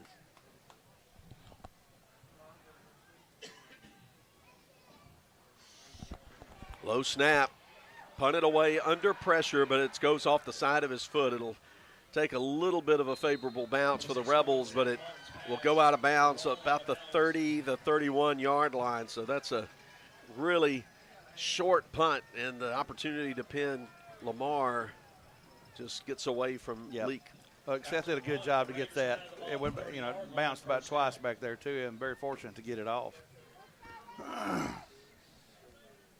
10:40 on the second quarter clock. Lamar 7, Leake 0. Two receivers to each side. 30. Handoff up the middle. Gain of 4 on first down. So a youngster who I don't think has carried the ball tonight. No, that was Wiggins again. He just looks different from on the running the other way. From the other side.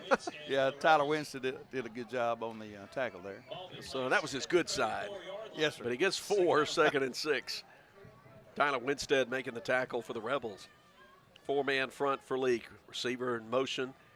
Sets up as an H-back. They'll hand to Wiggins. He gets away from one defender. 2.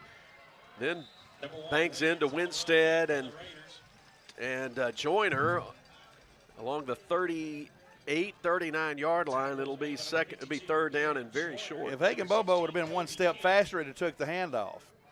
He shot the gap and messed it up just for a second. 3rd about 1.5 yards. 2-by-2 receivers. Again, they'll move the H back to the right. Hard count. Rebels nearly came offside. Bond's got plenty of time on the play clock. Go with a handoff to Wiggins. He's stopped at the 39. He's going to be short of the first down. He gets about 0.5 yard, so it'll be 4th and 1. Wow. They tried to get him to jump and wouldn't do it. Went from a long one back, like the old eye. Garrett Joyner, Hagan Bobo Kobe Kemp making the stop, 4th and 1. Raiders coming out to the line of scrimmage. Clock at 9 minutes to go. Big opportunity for the Rebel defense. Again, a hard count. The Rebels don't come offside. Handoff. Wiggins gets stood up, but he's able to get just a little bit more oomph in his legs, and he churns ahead to the 41 and gets the first down. First down by a ball and a half. Hit him.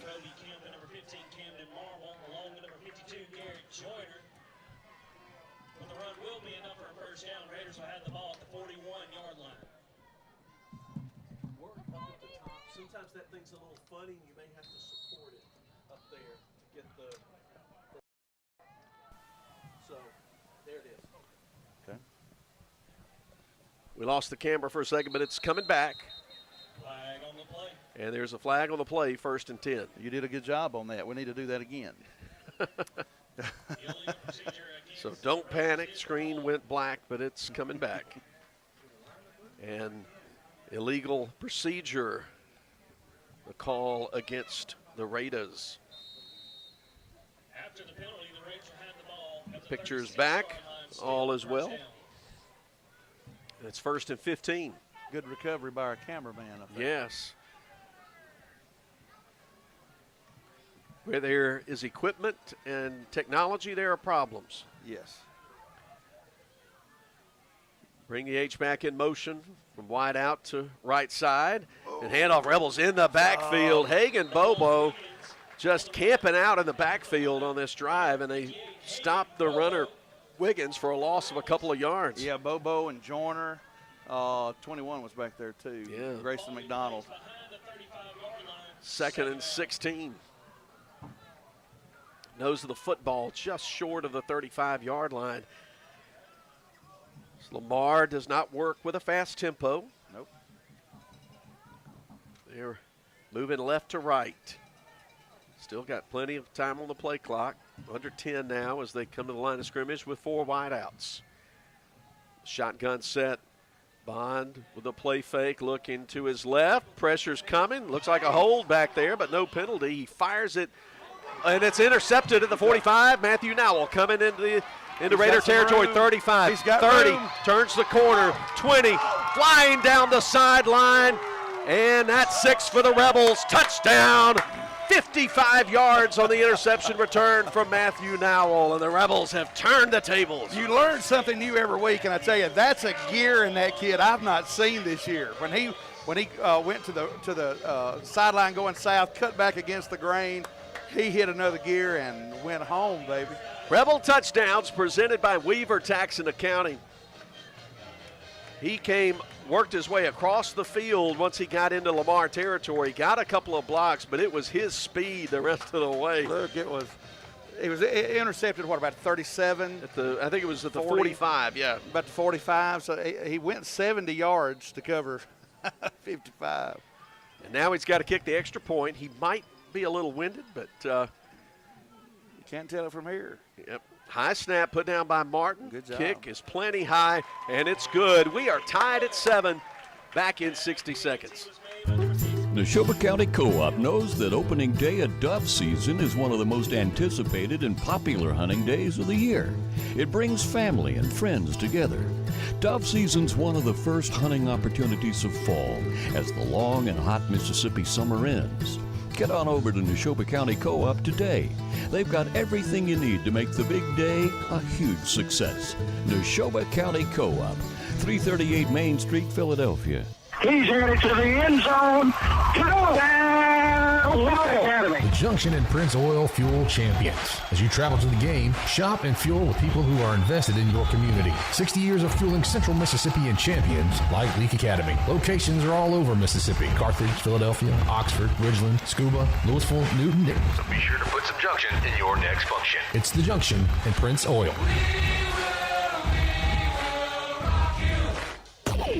Boswell Media Sports. Moore's Pharmacy kickoff from, guess who, Matthew Nowell. Tees it up at the 40. He picked off the pass from Bond. Returned at 55 yards took it to the house and kicked the extra point. That's the performance therapy reset. It happened that fast. We can tell you about it before he even kicks it off.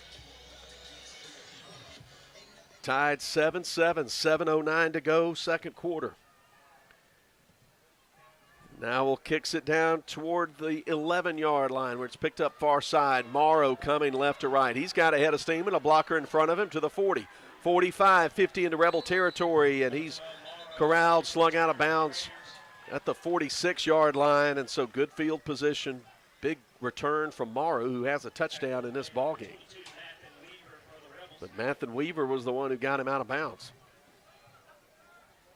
Yeah, we got out of our lanes a little bit. Coach Corey is discussing the ins and outs of covering your lanes. Yep. And quite a swift little runner there. From the Rebel 46, Lamar sets up with 7 minutes to play in the first half. Two wide receivers left. H-back set to the right. Bring the slot man Marr in motion. Fake the toss to him. Hand it to Wiggins, who gets a good gain on first down. And grabbing around the ankles, getting him down as he went up the middle was Camden Marble. Got it after a 5-yard pickup. Getting up a little slowly after the play. 2nd and 5+, just outside the 41. Rebels have Donovan, McDonald on the ends, Joyner and Bobo at defensive tackle, Marble, Kemp, and Winstead at linebacker. Brantley and Gray at cornerback. Handoff goes straight ahead, but nowhere to go, just about a yard, and that's it for Wiggins to the 40-yard line. Harkins and see who else is who's at safety. Harkins and Nowell. I'm looking at the film, and I know we're filming that football team. I wish we could see the sidelines right now. These coaches are coaching these players up on the sideline. So now it's 3rd down and 4+. A little less than 5. Got to get, we'll call it 3rd and 4. If Coach Pickins could dress up, he'd be on the field right now. I tell you. 3 wideouts in the formation. A pistol set. Wiggins behind him. A timeout taken. Presented by Carthage Vet Clinic. We'll be back in 60 in a 7-7 ball game, second quarter. We help you. Hey, I have a new puppy and I need to bring her in for vaccination. Oh, what's her name? Ellie. We're so glad you called for an appointment and look forward to meeting you and Ellie. This is Dr. Brooke Bowick. We're glad to schedule you an appointment for you and your pet. That way we can give you the time that you deserve. Carthage Veterinary Clinic, Highway 16 West in Carthage. Find all our contact info on Facebook or Google. Before you begin those do-it-yourself projects outside your home or business, be sure you know where your underground utilities are located. Always call before you dig. One easy phone call to 811 can protect you from injury and expense. Plus, it's the law in Mississippi. Make the call and avoid serious or fatal injury. For more electrical safety tips, contact Central Electric Power Association, serving you since 1937, an equal opportunity provider and employer. Boswell Media Sports.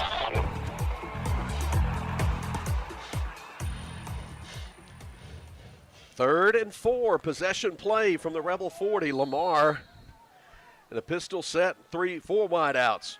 Fake a little short pass, throw the screen. It's complete, but falling down, losing about 2 yards on the play is Wiggins, and that sets up 4th and 6. The man, when the offensive line lets you through, you got to put on the brakes, and they kept coming so hard that it. The throw from Bond was just a little soft. Yes. And a little short, and Wiggins got it, had a lot of room to run in front of him, but he just couldn't keep his balance. So they're going for it. They're going for it, 4th down and 6. They've got to get just short of the 35 to move the chains. Play action, quick throw, pass caught by Harrington. He turns upfield, gets inside the 30, down to the 28-yard line before he's tackled by Camden Marble and Joshua Gray. Now look, he was well defended. That was a timing route. His 7th step, he turned around, and the ball was already on its way. That was just a good play, hard to defend. In fact, the 27 is where they marked the ball. Pick up a 15 on the play. Send 3 men out to the left. to the right, one to the left. He looks left, fakes. Now going to throw it deep on a double move. Can the Rebels intercept it? It's caught in the end zone, and it is intercepted by Matthew Nowell. He just got his second pick of the ball game, and that's a huge one. Gets into the end zone right at the boundary, drags the foot, and that's a touchback. I tell you. Yeah, going to throw the double move, and he pulled a triple move and came back and had to walk the tightrope to make the catch in bounds. Bring it out to the 20. The Rebel offense comes out off the sideline, moving right to left. 4:27 to go, second quarter. Rebels 7, Raiders 7. Got ourselves a ball game here, boss. You got it. Rebel defense has risen to the occasion in this second quarter. Sure has. 3-man front for the Raiders. Rebels set things heavy to the left and will run Charlie Brantley in that direction. He gets a couple off the left side before he's upended. Play made by Emery Nelson. Gain of 3 on the play, 2nd and 7. We'll remind you that Total Pain Care is a wellness sponsor for Rebel Athletics. Visit them at totalpaincare.org. There's a location near you in Central Mississippi. 2nd down and 7. Wide out to each side. Handoff. No keeper this time. Wilcox takes a hit right in the chops as he comes across the 25, but he gets a nice gain up to the 27, gets 4, and leaves the Rebels with 3rd and 3 on a little read option play. Haven't seen much of that this year out of the Rebels, but they've run it twice, maybe 3 times now, and Wilcox has kept it twice. Yeah, and he's a house of a runner, too. He, for the yards he got, half of it was after contact. Yeah, 225 pounds coming straight ahead at you is a force to be reckoned with. Yeah. So 3rd and 3. 2 wide outs to the right. They put a tight end and H-back on that side as well. Go heavy. Hand it off. Sweep right. Fighting to the 29, but short of the first down is Weaver. Thought that was going to set up for him to get it upfield along the hash right side, but stopped short by Trip Morrow. Weaver's coming off the field with his left arm hanging a little bit. He may have a stinger. Now looks like he's moving it a little bit more. We're staying in the game, and we're going forward on 4th and 1. Maybe doing a hard count here. We'll see. 4-man front for the Raiders. They don't flinch, come offside. There's 8 on the play clock, 2.5 minutes on the game clock. Coach Pickins stepping out to call timeout. He'll call the Carthage Vet Clinic timeout. We'll take it with him. Tied 7-7 late second quarter. I sure do like my new hunting rifle. I bought it over at Ozark Ag. When I went in, they had such a great selection. Took me a while to make up my mind. I have it sighted in now, and I'm ready for the big bucks. Tomorrow I'm going back over to Ozark Ag and stock up on ammo. While I'm there, I just might check out those deer stands. Hey, honey, I know you're listening. Make sure you shop for me at Ozark Ag. They're on Highway 16 West in Carthage. T&K Farms Wood-Mizer is Mississippi's Wood-Mizer sawmill equipment dealership. T&K Farms Wood-Mizer sells the complete Wood-Mizer equipment line from small personal sawmills to the industrial equipment lineup. T&K Farms stocks parts and has experienced factory-trained service technicians with both in-shop and mobile service available. See T&K Farms Wood-Mizer to start your sawmill business today. Credit cards are accepted for all services. Like them on Facebook. T&K Farms Wood-Mizer, just off Highway 25 at 1128 Liberty Road, Louisville, 662-803-4332. Boswell Media Sports. Rebels going forward on 4th down. Keeper all the way. Wilcox slams across the 30-yard line and gets the Central Mississippi Animal Clinic first down behind a wall of blue.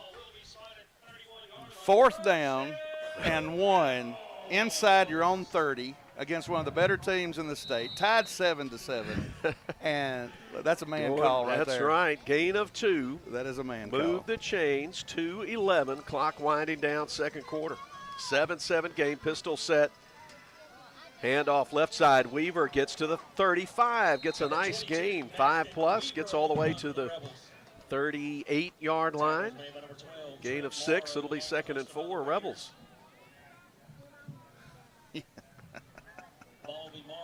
Scott's still chuckling about that 4th down. Look, I've always liked Brian Pickins, but let me tell you something. I love the man now. That's good. Wide receiver to each side. Bobbled snap. Controlled throw into traffic. Intercepted at the 45-yard line. Getting it right in front of the Rebel bench is Wyatt McBrayer. He's got his 2nd pick of the ball game. They were fighting for some position there. At the 45 in Lamar territory. Yep. So now the Raiders have opportunity in front of them with 93 seconds to play in the half. 7-7 ball game. Threw into double coverage that time, and that could have been either. That could have been anybody's ball there. Yep, but there were 2 white shirts and just 1 Navy shirt over there. From their own 45 with pistol set, 4 wide outs in the formation. Play action, quick throw taken by Ozane. He's going to fight to the midfield, and the Rebels will surround him, wrap him up there. It's 5-yard gain, 2nd and 5. Kemp and Harkins and Tyler Winstead on the tackle, 2nd and 5. They get to the line quickly. Hand it to Wiggins this time, and he gets grabbed around the shoulder pads and slung down for a loss of a yard. Yep. Hagan Bobo has been just beating that center all night long. You know, if you grab the face mask as a penalty, you grab the shoulder, so you just grabbed him by the neck. 3rd and 6. Harrington and Bond over on the numbers talking to the coaching staff for Lamar, and they're letting the clock tick down. 42 seconds, clock still ticking. Lamar has 2 timeouts they can use. The Rebels have 1. They get to the line with 10 seconds on the play clock. Send 2 receivers to each side. Or no, empty the backfield. Pressure coming from the outside. Bond. Now he's got to run with it. He's going to get the 1st down and then get grabbed around the pads and slung down at the 43, but he gets 8 yards and a 1st down. Yeah. But there's just 17 seconds left in the half. So they assemble quickly at the line.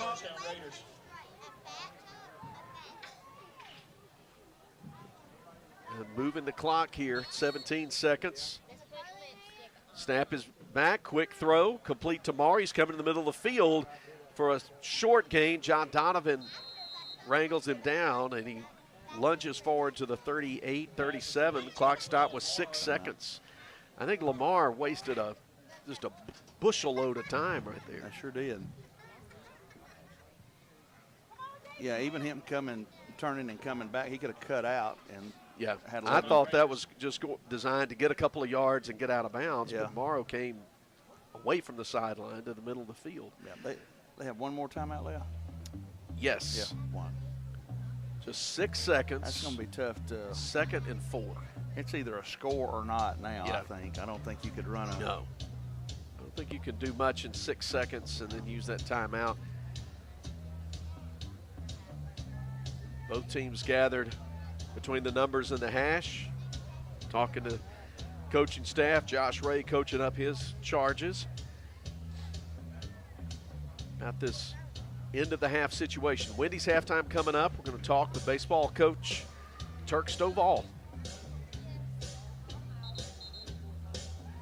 Scott and I will look at stats and talk about scores.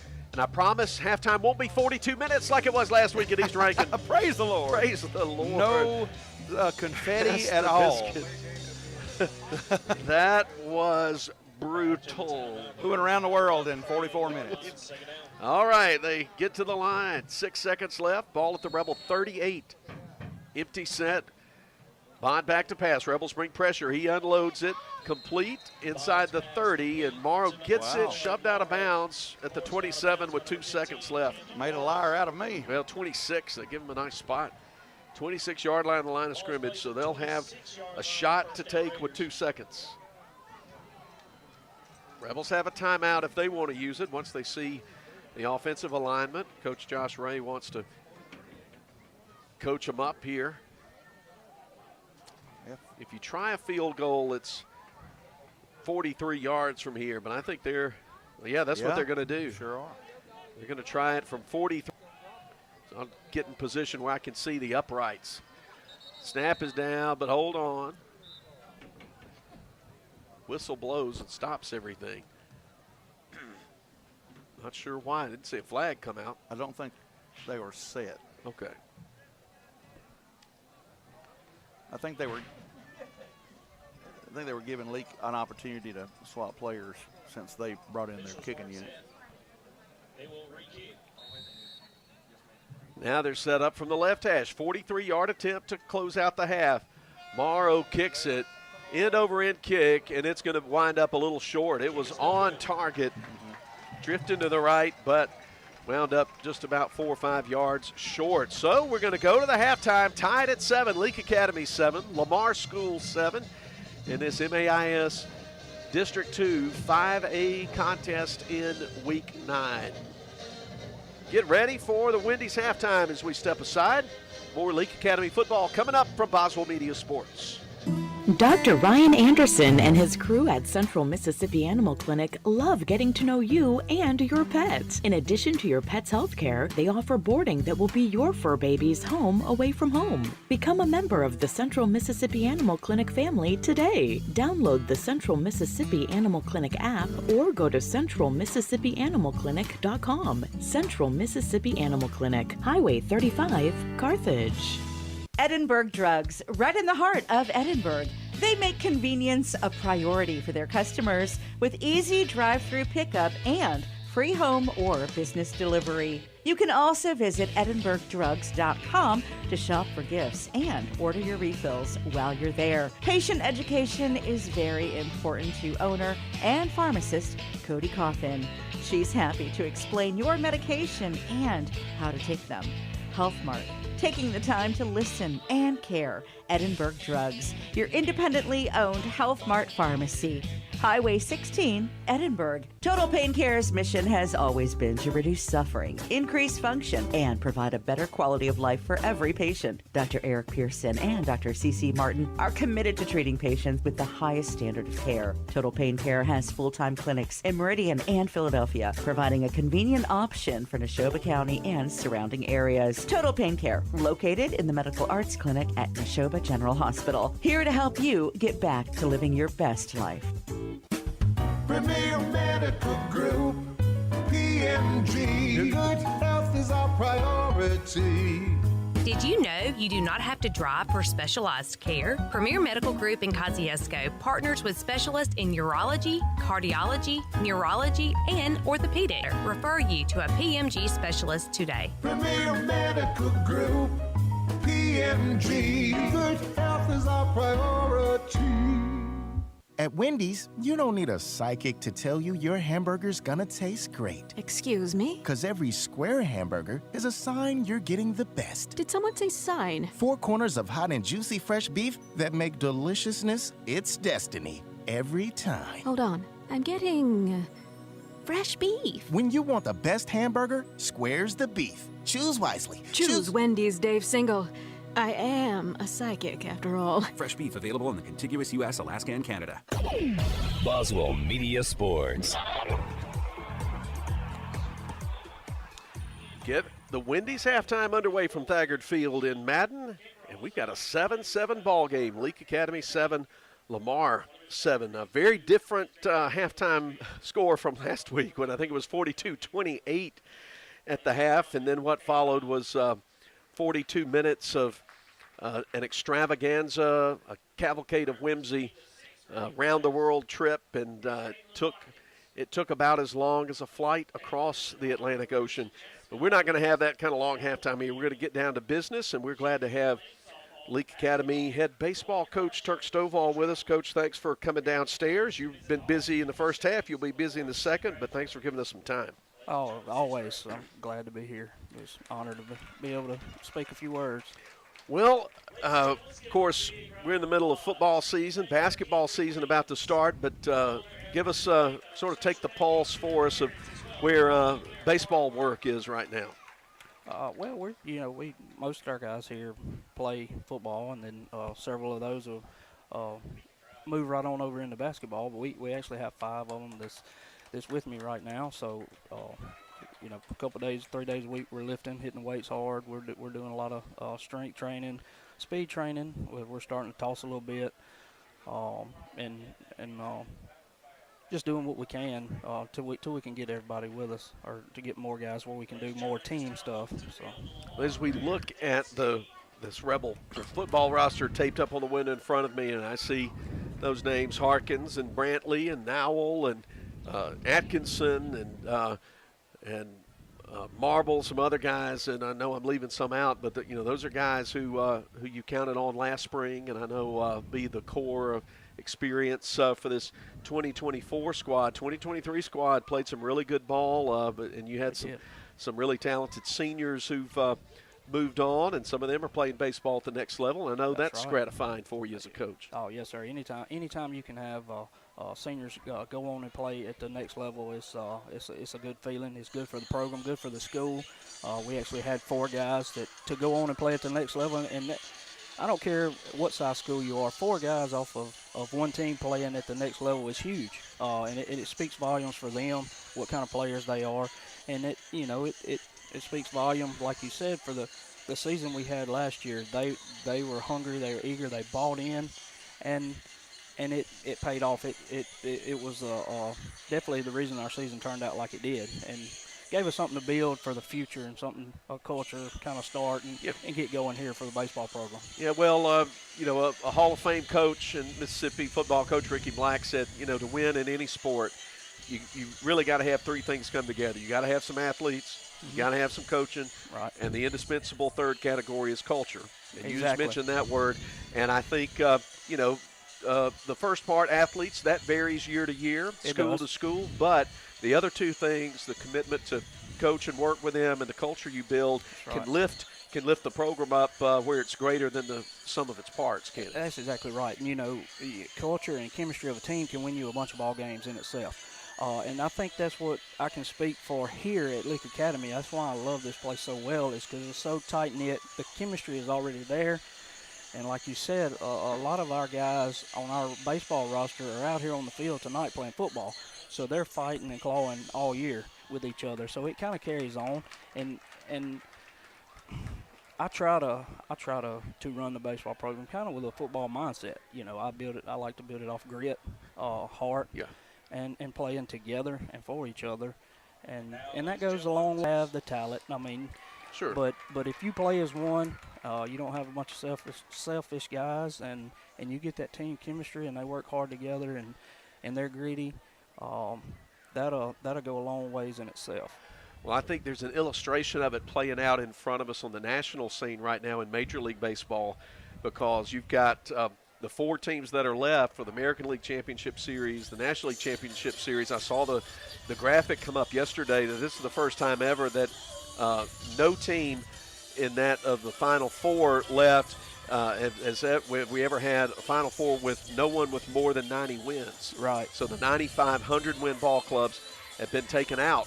That's and like right. you talked about, the teams that play with grit play together and come together late in the year and play their best ball in the year. And baseball, you see that carry teams to championships. Yeah, seen it in college baseball and Major League level too. Absolutely. And baseball, at the end of the year is when you want to be playing your best ball. And I'm a Braves fan. I think maybe a lot of our listeners out there are Braves fans. They let us down, but they were hot pretty much all year. And not that they dwindled out at the end of the year, but the Phillies got hot at the right time, and they just outplayed them. And that's the game of baseball. When you want to get hot at the end and be playing your best ball right at the postseason. Well, one thing I know you and I have talked about in the past, it's worth bringing up again as it's come up, is so many of these young men at Leake Academy, with the size school that we have and the love of different sports and athletics that we have here, means that you've got a lot of young men who are playing multiple sports. And I know when we talked in the past, you look at that as an asset and not a liability. Oh, absolutely, 100%. At any level, I don't care if you're a small school or a big school. If a kid can help another sport, they need to play any sport they can. And it helps. I mean, they all coincide with each other. You got football that they had to have that mental toughness. Baseball field, mental toughness is huge. Physical strength is huge. Well, you got the basketball court. They're always working on footwork drills. Well, that's good and very important for baseball and football also. And same thing with baseball. Baseball's a tough sport. A lot of people don't understand that. It's a very mentally draining sport. You got to be mentally tough for baseball, and therefore and not just the three main sports. That's any sport. I think all sports coincide with each other in some form or fashion. And I think the thing that I've said before about baseball in some previous broadcasts is, in baseball, you're not simply playing the opponent. You're playing against the game. There's just something about it that as you just expressed it, mentally challenging, whether it's a game in 40-degree weather in February or whether it's in 85-degree weather in May. Absolutely, and that's what I tell my guys all the time. In baseball especially, you've got to have a short memory. You got to have a short memory, because especially offensively, you're set up to fail because there's one of you and there's 9 of them trying to get you out. So, you're going to strike out, you're going to get out. You can't carry that over to the next play. You got to have a short memory. You got to erase it. You got to move on. Which, that's what I tell guys all the time. You got to be mentally tough. Out here, that carries over in life. That's my main things. And as I always tell them, and I kind of sound like a broken record talking to them, but I think it's most important. My main goal is to make them better, prepare them for the world, and that's what sports does. Any sport, it prepares them for the real world. So mentally, sports is very important for the athletes. We appreciate the work you do with these young men at Leake Academy, and thanks for giving us some time. I could talk baseball with you for an hour here, but there's absolutely. A football game that's going to resume here shortly. We've got a good one. We got a good one. Chance to win this one. Quick question that we ask everybody who comes up here. When you go to Wendy's, who's our halftime sponsor, what's your go-to order? Oh, it's always the number 6, spicy chicken combo. Ooh. You're not the first person who said that in here. I always get it. Spicy chicken sandwich that's combo. a good. I think that's Coach Morgan's favorite as well. That's my go-to. All right, you heard it. Ask for the Coach Stovall when you go by Wendy's, and you'll be glad you did. We're glad we talked to Coach Turk Stovall, baseball coach at Leake Academy. Coach, best of luck to you and the guys getting ready for the season, and let's see what we can do to get a few more points than Lamar in the second half. Yes, sir. Thank you very much. All right, Coach Stovall joining us. We'll step aside for another break, and then the occupant of the Gilbert Barham color commentator chair, presented by Rosebud General Store, Scott Engle's going to join us after the break, and we'll talk about this first half and what the Rebels need to do to outscore Lamar. They just got to get one more point than Lamar in this second half because we're tied 7-7 at the Wendy's halftime. We were celebrating a birthday, so we took the family out to dinner at a steakhouse. You may have known it as Lee's, but now it's a new building with a new name. The same great chef and owner, Artie Reed, and Hometown Prime. My beef filet was cooked perfectly, and we can't wait to go back. Steak, seafood, the best sweet tea, and of course, homemade desserts. Delicious. For daily specials and hours, Google Hometown Prime and like them on Facebook. Hometown Prime is ready for you. Highway 21, Sebastopol. Now, Bob, when we started the Bring Your Kid to Work Day, this wasn't exactly what we had in mind. I'm sorry, but they're my babies. We're about to go grab lunch and then head to the farm. Well, where are you headed? Rosebud General Store out there in Rosebud on Highway 487 East. Nothing but the best for my babies. They got everything you need. Calf sure is sweet. Does she have a name? That there's the Cow Patty. Whoa. Let me get this straight. You named her Cow Patty? No, sir. It's what you stepped in. Ew. Rosebud General Store, Highway 487 East. When dealing with something as complex as taxes and payroll can be, you can turn to Weaver Tax and Accounting to make things. Staff works diligently to make sure your business and personal returns are complete and finished in a timely manner. Weaver Tax and Accounting will also execute your bookkeeping and payroll, bringing you the best in tax services since 1979. Weaver Tax and Accounting, 20 South Street, Sebastopol, and 109 Chadwick Avenue in Walnut Grove. Is this a familiar sound that seems to be never-ending? Money for this, money for that?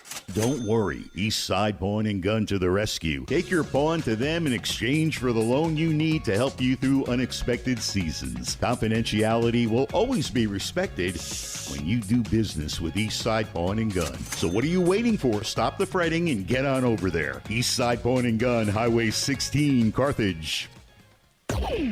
Boswell Media Sports. Wendy's halftime rolls on. Leake Academy and Lamar tied in a 7-7 district ball game in Week 9. We've got Evan Miles on the action camera, Billy Steen at Boswell Media Sports Studios. We've got Scott Engel, who we'll bring in just a moment, and I'm Philip Palmertree. We thank you for listening and watching.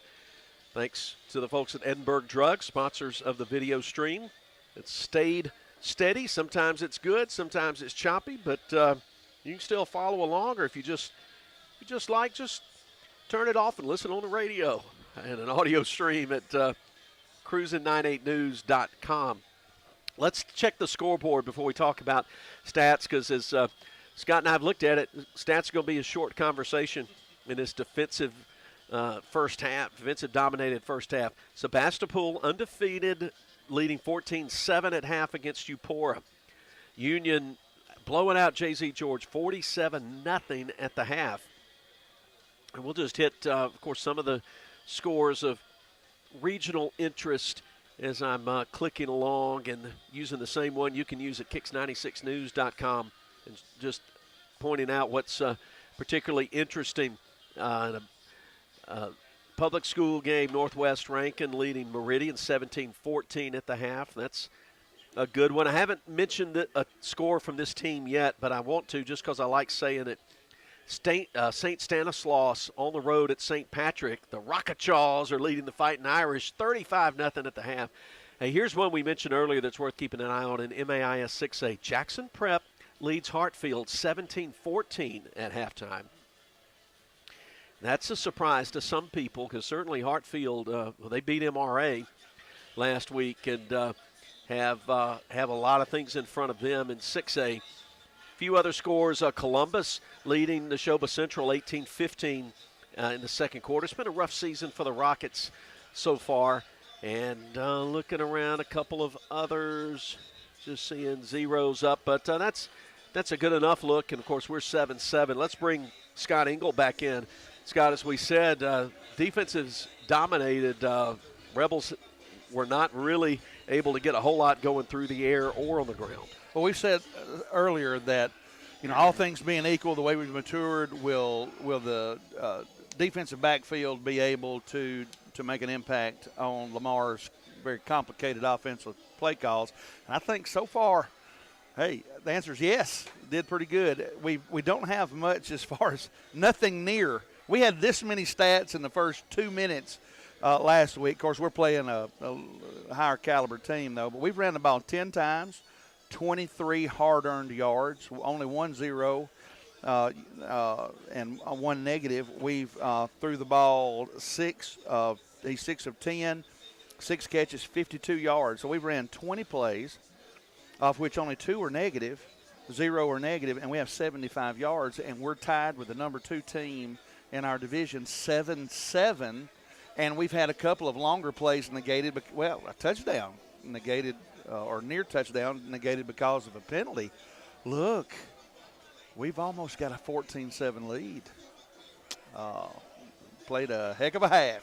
Yep, 24 minutes left to play, and it's anybody's game. And as we've repeated throughout the last couple of weeks, if you set the Leake team of Week 2, it would not be 7-7. Sure, they have cohered, they have stayed together, and they've improved together, and just been to borrow the East Central Community College term, they've been a brotherhood throughout this year. Yes. And these young men have weathered a lot of adversity, and we're sitting at 0-4 at one point. But as Coach said, practice has never been different. They practice just as hard at 0-4 as teams he's had that are now they practice still just as hard and have a lot in front of them as the playoffs come near, as the Rebels have pretty much assured themselves of a playoff victory. I mean, a playoff berth. Right. As you're playing 2 of the top 5 teams in the PowerPoints this week, next week. Even if the Rebels can't get victories next week, it's not going to hurt them and set them back very far in the PowerPoint standings. If you're going to be tested early. Jackson Academy, Starkville, Bayou, Union High School. That's the first 4 games. That's a gauntlet. You learn patience through tribulation. The Bible says tribulation worketh patience, through patience experience, and through experience hope. And there is hope for a victory tonight versus Lamar. Lamar will kick it off. Left to right, the Rebels will get possession of the ball first as we start the third quarter, presented by Eastside Pawn and Gun. Trip Morrow awaiting the official signal to kick it off. He's got that whistle, and here he comes forward on the ball from the middle of the field. He pooches it over to the 30-yard line, picked up there at the 31, coming to the 35, grab, turn to the side as Matthew Nowell. The Rebels start at the 37 in a 7-7 ball game. Third quarter presented by Eastside Pawn and Gun. After the return, Rebels will have the ball at the 37-yard line. First down, Rebels. From 37. Nowell split to the right, Weaver to the left. Tight end is Ben Jackson on the left side, and Major Chandler is an H-back also left. Charlie Brantley goes up the middle, side steps to the left, gets to the just past the 40-yard line before he's tackled. Gain of about 3 on the play. Move it, yeah, about 3. 2nd and 7. Linebacker Kellen Curley. 3 yards in a cloud of dust. So, yep, gain of about 3.5. They'll hand it off again to Brantley on second down. He'll cut back to the middle of the field, get to the 45 before he's dragged down. Rebels will have 3rd and 2 after that 5-yard pickup.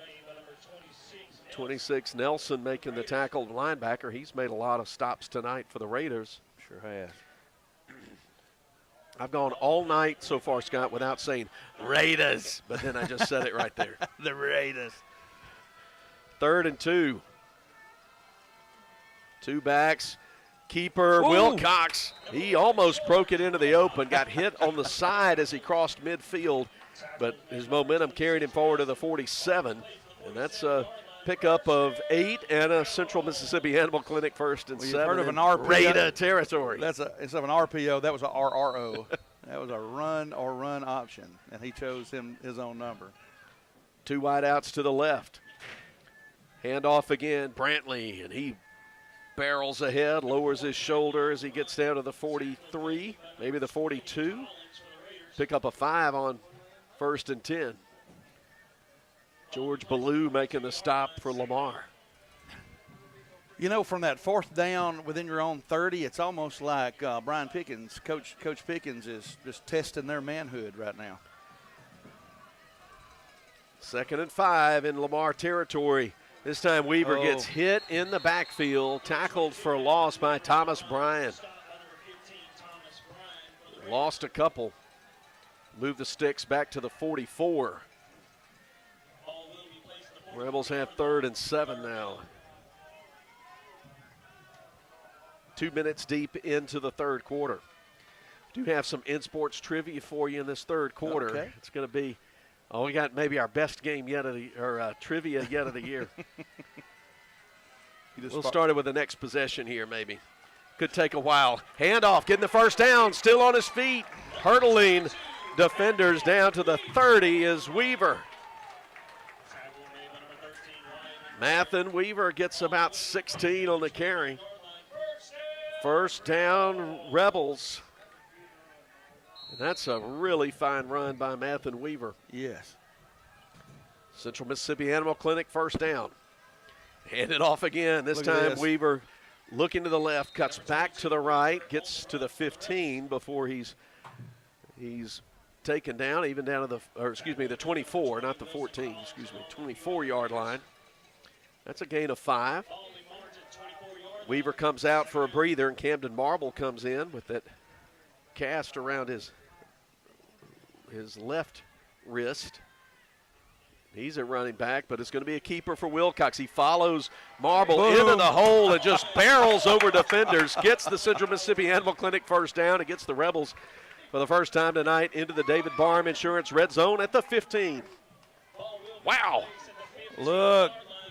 I think there was some talking in that locker room. I would love to hear what went on in the halftime.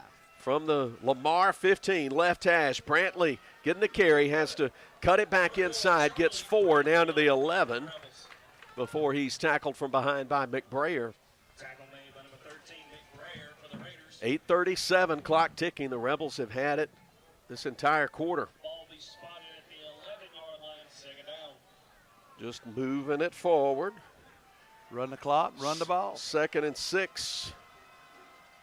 Handoff left side. Brantley with a little bit of daylight gets down to the 5 before Drew Mitchell puts a shoulder into him and knocks him down. That's close to what he needs for the first down. Let's see how close. Going to be 3rd and a yard. Ball will be spotted at the 6-yard line, 3rd down. Big 3rd down here for L.A. Around the corner, left side, Weaver extends it across the painted line, and that's 6 for the Rebels. They've taken the lead early 3rd quarter. 5-yard run for 6 by Mathen Weaver. Rebel touchdowns presented by Weaver Tax and Accounting.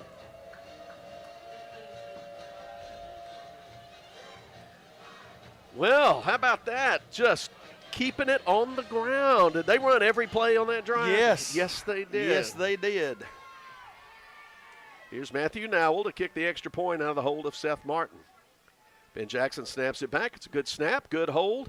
But the kick is good. I thought it drifted off to the side, but it's 14-7. Rebels with 7:57 to play in the 3rd. Back in 60 on Boswell Media Sports.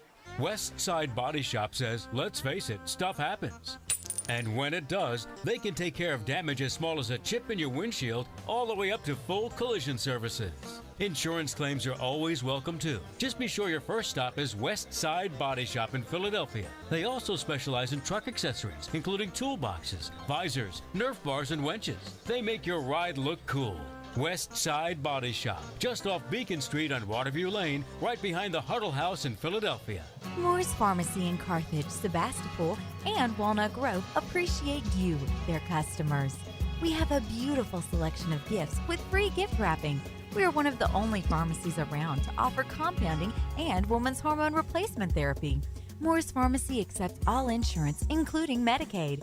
Our 2-lane drive-thru and prescription synchronization will make your visit very convenient. Come see us. We have the shortest wait time in town and a professional staff to assist you. Moore's Pharmacy, Highway 16, Carthage. Boswell Media Sports. Moore's Pharmacy kickoff after Leake's 2nd touchdown. Kick pooch to the 33-yard line.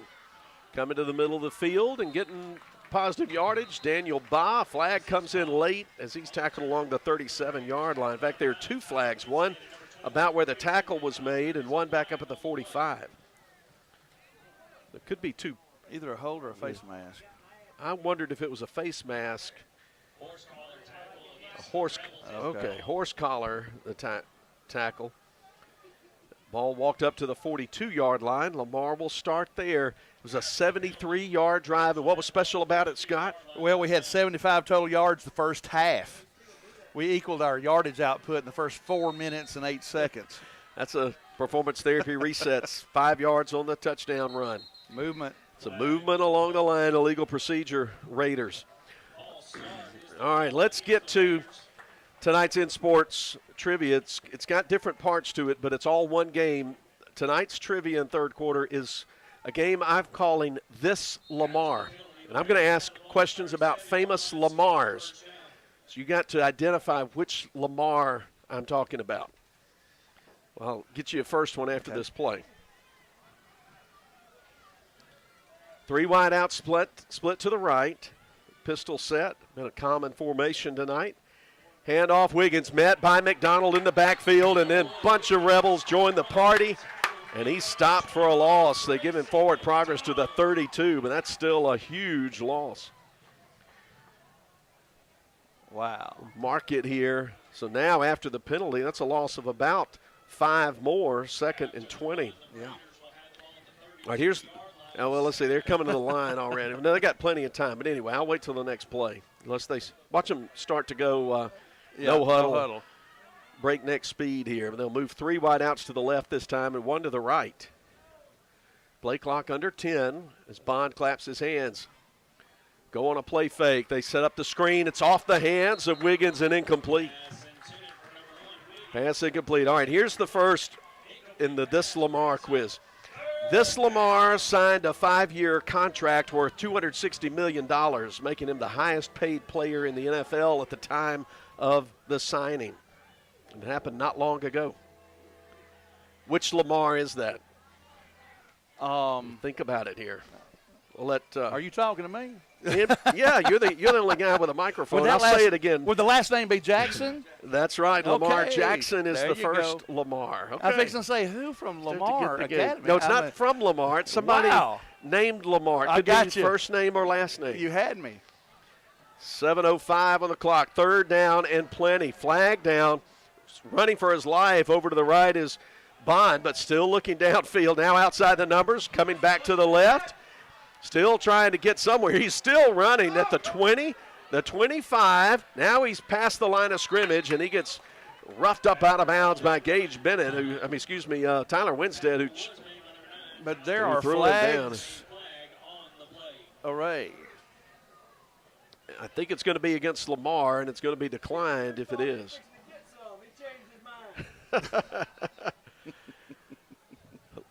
Bond officially gets about 5 on the play, but he ran about 60 yards at least. Let's see, 53 yards width, and so he ran probably 75 yards or more to get 3. Give him an A for effort, but let me tell you something. On the next level, can't do that. But and you can't do it on this level either. Illegal shift is the indication. That's declined. So it's 4th down. 4th and long. All right, here, while the punt team comes out, here's the second, this Lamar. This Lamar was a top 4 NBA draft pick of one West Coast team, but enjoyed his greatest success with a different team in the same city. Think about that one. So we'll give the answer after the punt. He was an NBA lottery pick, a West Coast team, but he enjoyed his greatest success with another team in the same city. Punt from Bond is a low kick. Spirals back, taken at the 30 by Charlie Brantley. He's coming around right to left, gets clipped at the heels and tackled along the 30-yard line. A flag came in behind the run, and the Rebels are going to get set back a little bit. So who's our second Lamar? Dan Young says Lamar Odom, and he is correct. All right. We're 2 for 2 here. I knew somebody. We got a lot of smart guys up here. Now, I'm really curious to see who gets the next one. They walk the penalty off. I'll ask the next one real quick. This Lamar's 2015 release, To Pimp a Butterfly, broke a Spotify record by being streamed more than 9.6 million times in its first week and won him 11 Grammy nominations. This Lamar. I would like to phone a friend. Lamar's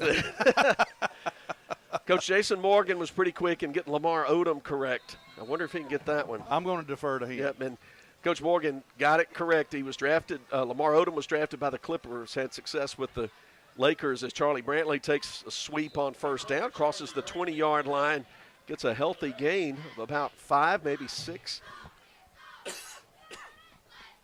Rebels started at the 17, get it up to the 23, pick up a 6 before Cooper Gordy made the tackle. 6:13 to go, third quarter. Rebels 14, Lamar 7. Pistol set. Hand off Charlie Brantley. This time he won't get much, a yard at the best. And it's good pursuit by Thomas Bryan, the linebacker. Yep. Well, they give him the 25, and that's going to be 3rd down, and he got about half of what he needed. Going to be 3rd and 2. Now we'll split out to the right. 2 running backs and an H-back.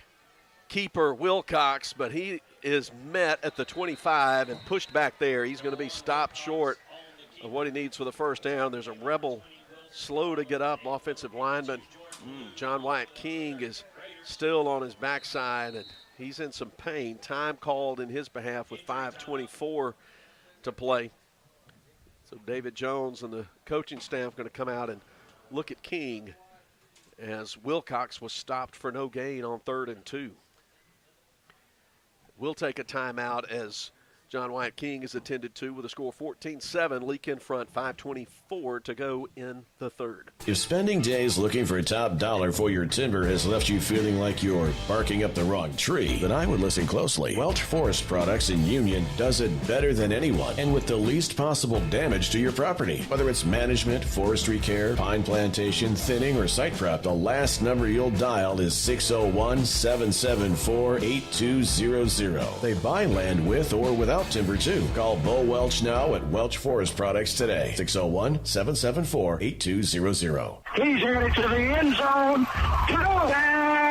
The Junction and Prince Oil Fuel Champions. As you travel to the game, shop and fuel with people who are invested in your community. 60 years of fueling Central Mississippi and champions like Leake Academy. Locations are all over Mississippi: Carthage, Philadelphia, Oxford, Ridgeland, Scuba, Louisville, Newton, and Union. They also do catering. So be sure to put some Junction in your next function. It's the Junction and Prince Oil.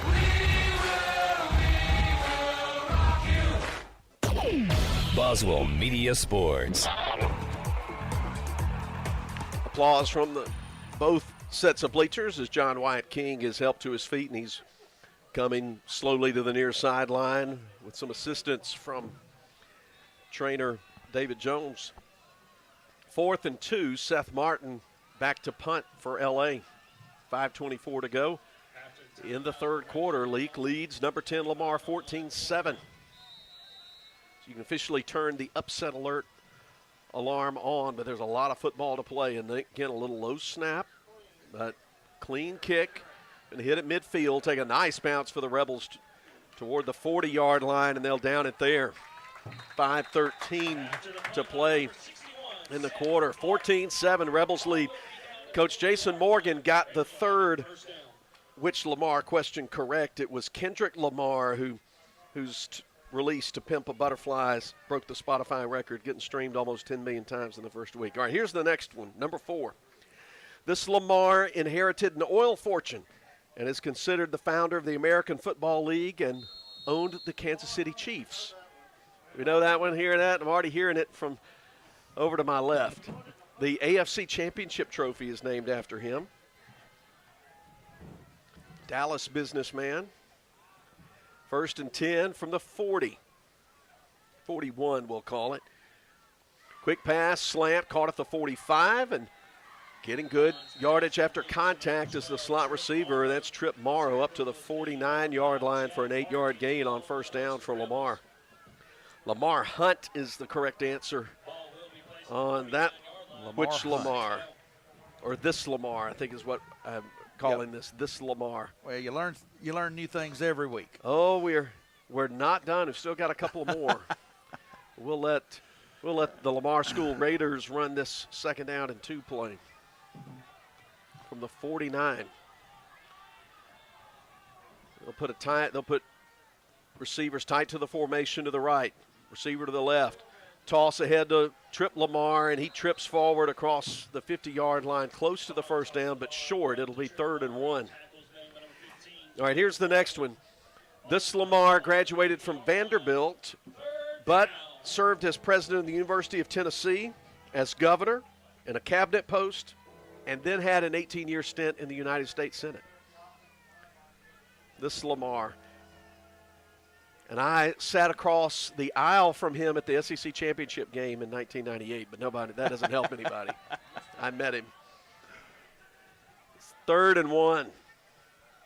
Send a receiver out to the left, little formation. He was offsides, got him. And the flag comes out. The receiver out to the left was not set for a second before the ball was snapped, so that's going to be illegal procedure. March the Raiders back 5 yards. 3:42 to go third quarter. Rebels lead at 14-7.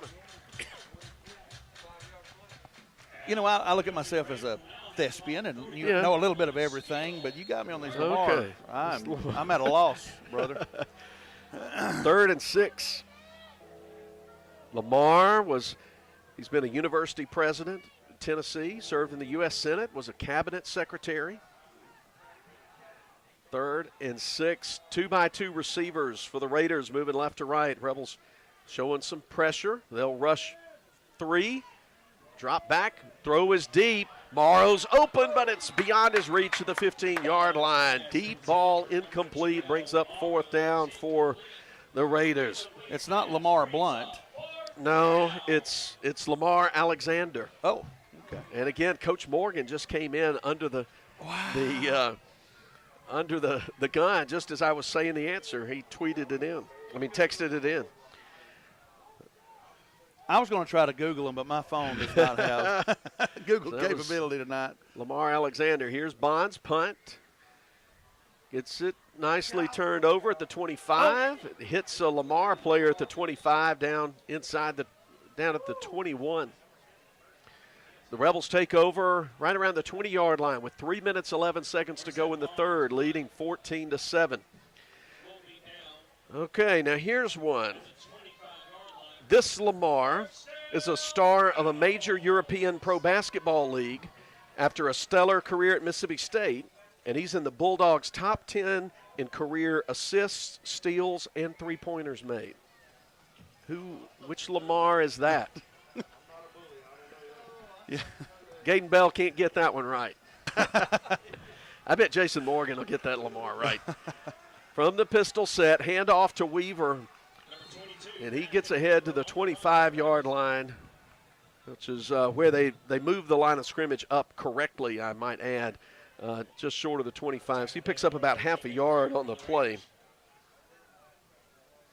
Jason Morgan is just running the table right now. Lamar Peters, the correct answer. Wow. Okay, now I'm going to give equal time. The next one is an Ole Miss-related Lamar question. On 2nd down and 9, Wilcox to throw. Wants to throw it deep, but throws into trouble, into coverage, but it's caught at the 35-yard line.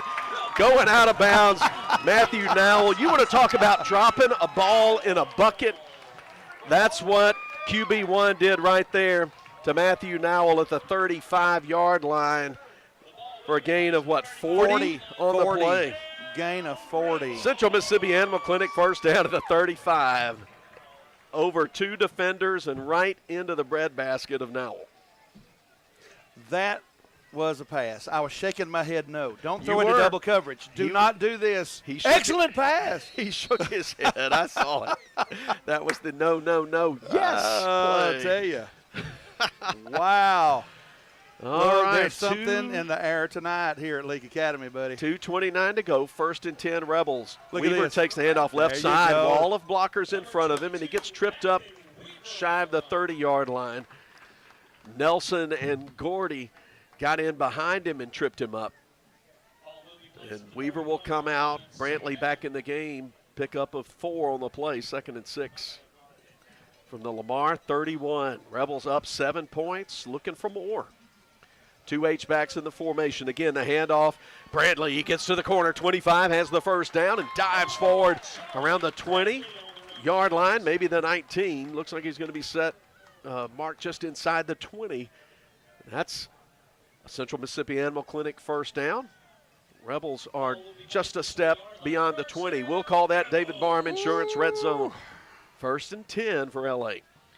Handoff, Brantley doesn't find anything left side, turns back to the middle and finds a lot of traffic in there. Sullivan Reed, freshman linebacker, hopped on his back, got him down. He got about a yard and a half, maybe even 2 on the play. We'll call it 2nd and 8.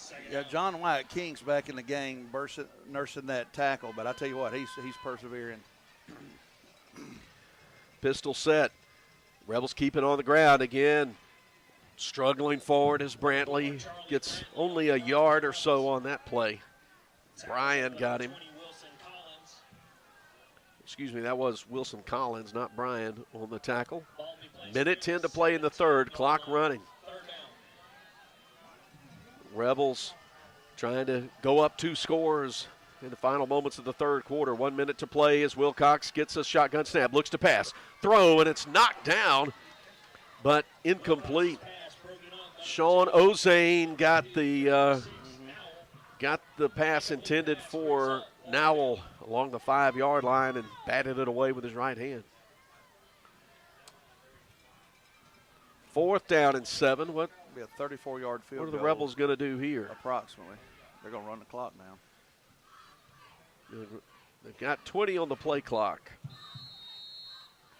And there's a timeout call. We'll keep here through the timeout. I've still got a little bit of this Lamar left, so don't despair if you haven't beaten Coach Morgan to the punch yet. All right, this one you really got to know your history, though. This Lamar, known by his initials, served in Congress, was an ambassador to Russia, taught in the Ole Miss Law School, served on the U.S. Supreme Court, and is buried in Oxford. And he is also the namesake for the Lamar School. Which Lamar is this? Wow. Known by his initials, served in Congress, ambassador to Russia, taught in the Ole Miss Law School, served in the U.S. Supreme Court, and he's buried in Oxford. I've done some work here, haven't I? I am Mr. Lamar. I'm going hard to the rim tonight with this Lamar. M.R. Lamar. I have no idea. But I will know. I'll let that one in a sit few for moments. just a moment. Yeah, it won't be a mystery for much longer. Look, I can't wait to the only way that it would be more advantageous for me to find out is if you announce it right after Lamar scores a touchdown. Well, I'm just going to tell you, I don't know if it's – I'm just going to say Jason Morgan has done it again. He's got it right. Not only and he called him by his full name, which I'll reveal in just a minute. 4th and 7, Rebels going for it. Look at this. Play action. Got him in the corner. Got him in the corner. Got him toward Chandler, and it's intercepted at the 1-yard line. Lamar coming the other sideline. It was taken away by Kellen Curley. And Scott, they had something open early, but I think the throw came a little bit late looking for Chandler at the goal line. Late and short. They had that tight end coming across. Excellent play call. The Rebels come up with nothing on that red zone trip. Short. Oh. Now, I'll tell you what we've done. We've almost ran out all the time in the third quarter and are up by 7. Yep, there's that consolation prize in it that you have kept the Lamar offense on the sideline. They take over at the 14, 1st and 10. Run play up the middle, Wiggins finds nothing at all. No gain on the play. No tackle. McDonald and Kemp get up out of the pile for L.A. They can run another play. But they don't have to if they don't want to. They'll shuffle some personnel in and out. Rebels have been 2nd and 10. 8 seconds on the game clock. About 2 more seconds on the play clock. They'll snap it. Bond in trouble. He's going to be sacked back at the 6-yard line. On the final play of the quarter, Leake leads after 3, 14-7 as we switch sides and go to the 4th. Don't go anywhere. 12 minutes of football left as Leake Academy football continues.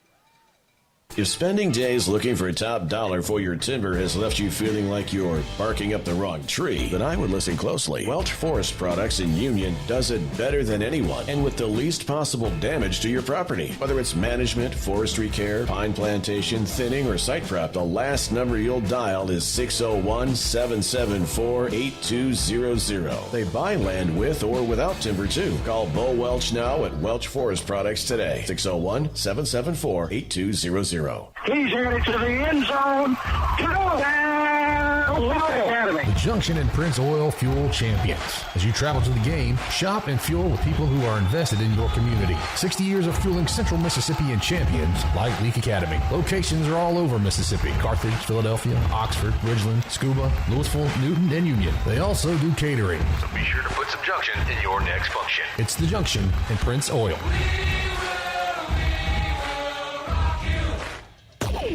Boswell Media Sports. That happened. Fourth quarter starting off with a big third and very long play from the 6-yard line. Third and a whole bunch. Third about 18, 19 to go. This is an important play as we face tonight. Can't let them convert this third down. They'll do the toss pass. Morrow coming around the left side. Gets a block, but he's going to be stopped as he crosses the 10-yard line. Rebels clip him down. Good pursuit along the lateral pursuit for a gain of only about 3 or 4 on the play. Bend, not break. Force the punt. We start the fourth quarter presented by the Neshoba County Co-op with a third down stop, and now Wyatt Bond stands on his goal line back there to punt. Rebels should get outstanding field position out of this exchange. Whistle, illegal procedure, the preliminary indication against the Raiders. Now that's the first good snap on a punt tonight. Yeah, he's had to deal with high snaps. Oh, what 14-7 the score. Leake in front. We were tied 7-7 at the half. Back it up 5 yards. Bond will punt out of the south end zone. Low snap this time, but he drops it, but hits it high, hits it short. It's going to hit along the 35 and angle on into the Rebel sideline about the 36. Nice table set for Leake, leading 14-7 with 11:07 to go in the fourth quarter. Okay, we all have a new respect for Coach Morgan. He ran the table on this Lamar, although I thought of one more when I was driving over here. But the answer I was looking for about the law professor, judge, member of Congress, etc., and namesake of Lamar School is LQC Lamar. His full name, Lucius Quintus Cincinnatus Lamar. He was born in the 19th century. Oh, hand off, Charlie Brantley cutting up the field, going to the 20, the 10, and he's in. 6 for the Rebels from 37 yards, and there are no flags. Rebel touchdowns presented by Weaver Taxon County. Rebels have been pounding the Lamar line all through the second half, and it paid off big there for 6. And a great block by Connor Moore, the center. Yes.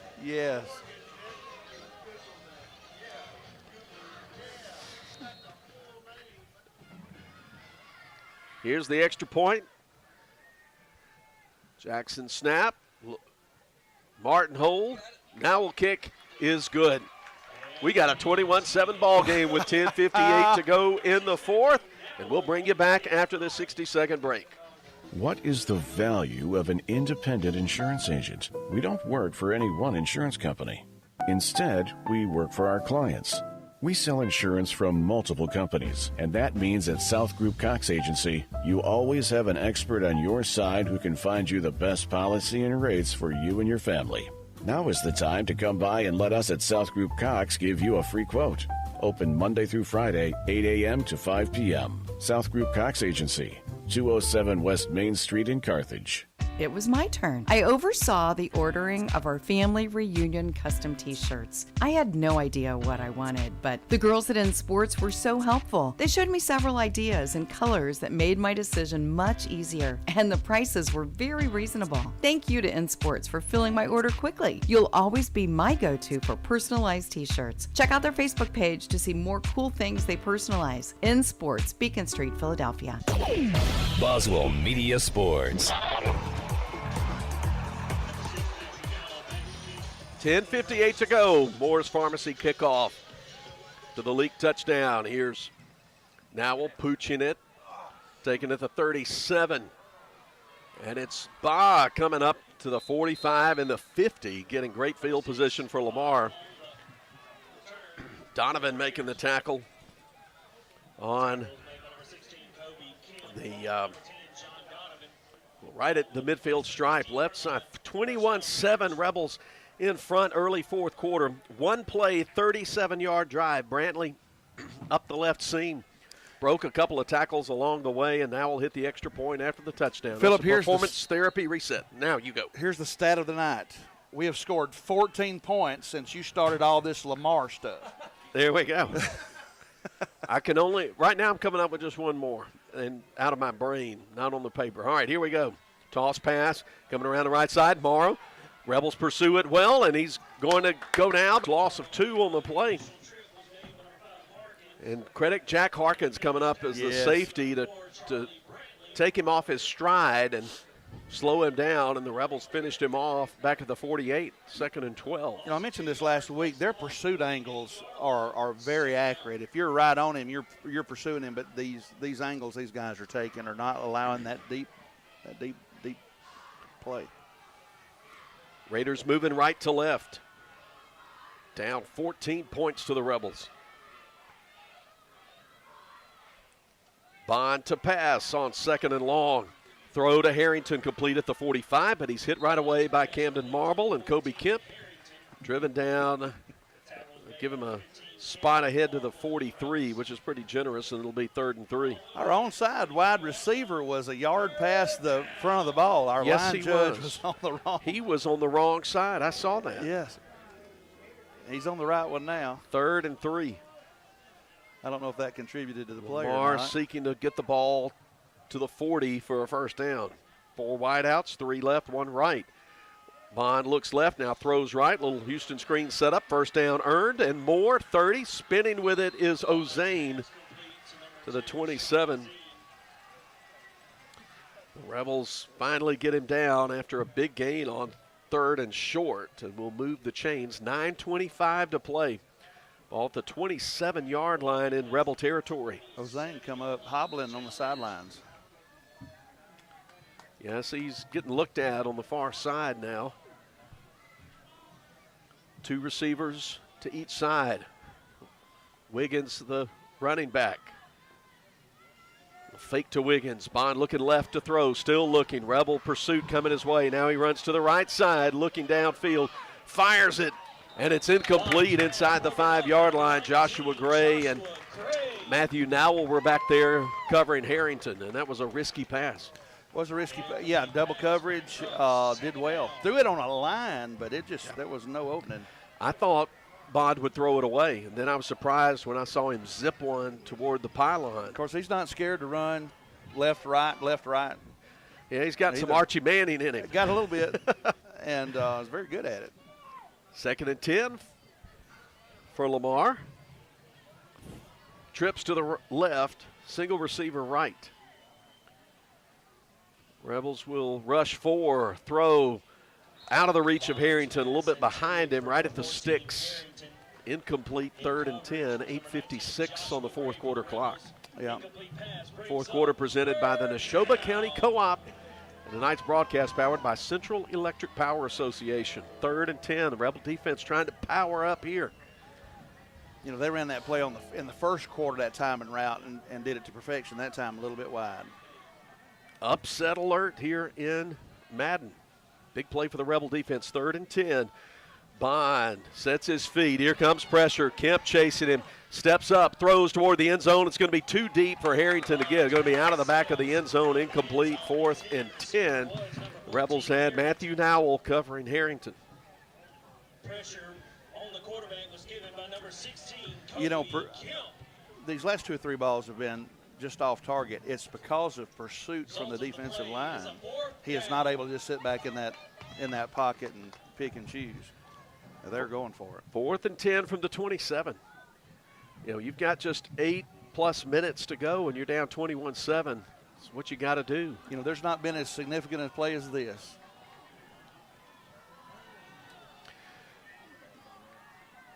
Five wide receivers. Pond takes a high snap, looking left, stepping up. He's going to try to run it. He's to the 20. Cuts to the outside, got the first down. He's at the 10, stays in bounds and gets wrapped up around the 5-yard line, and then a late flag comes in. So we're probably going to get it moved half the distance, but there's Bond making a play with his legs when he had to and picking up the first down. Good coverage, great coverage, defensive backs. Our linemen were just outran. 23 yards by Mike Hannon. Now they're going to wave the flag off, so no flag, but it's first down and goal for Lamar.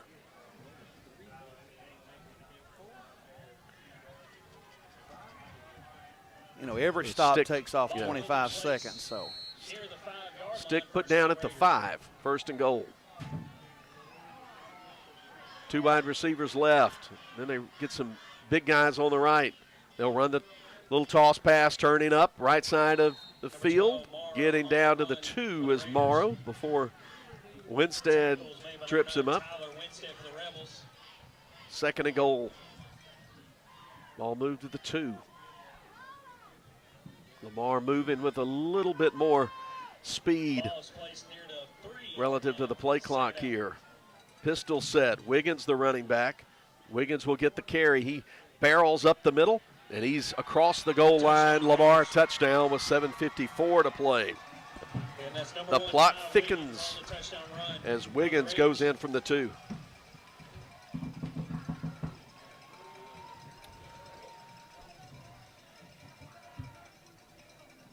Just strength on strength right there. Strength.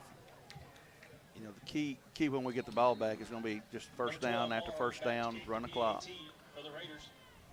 Morrow to kick out of the hold of his quarterback.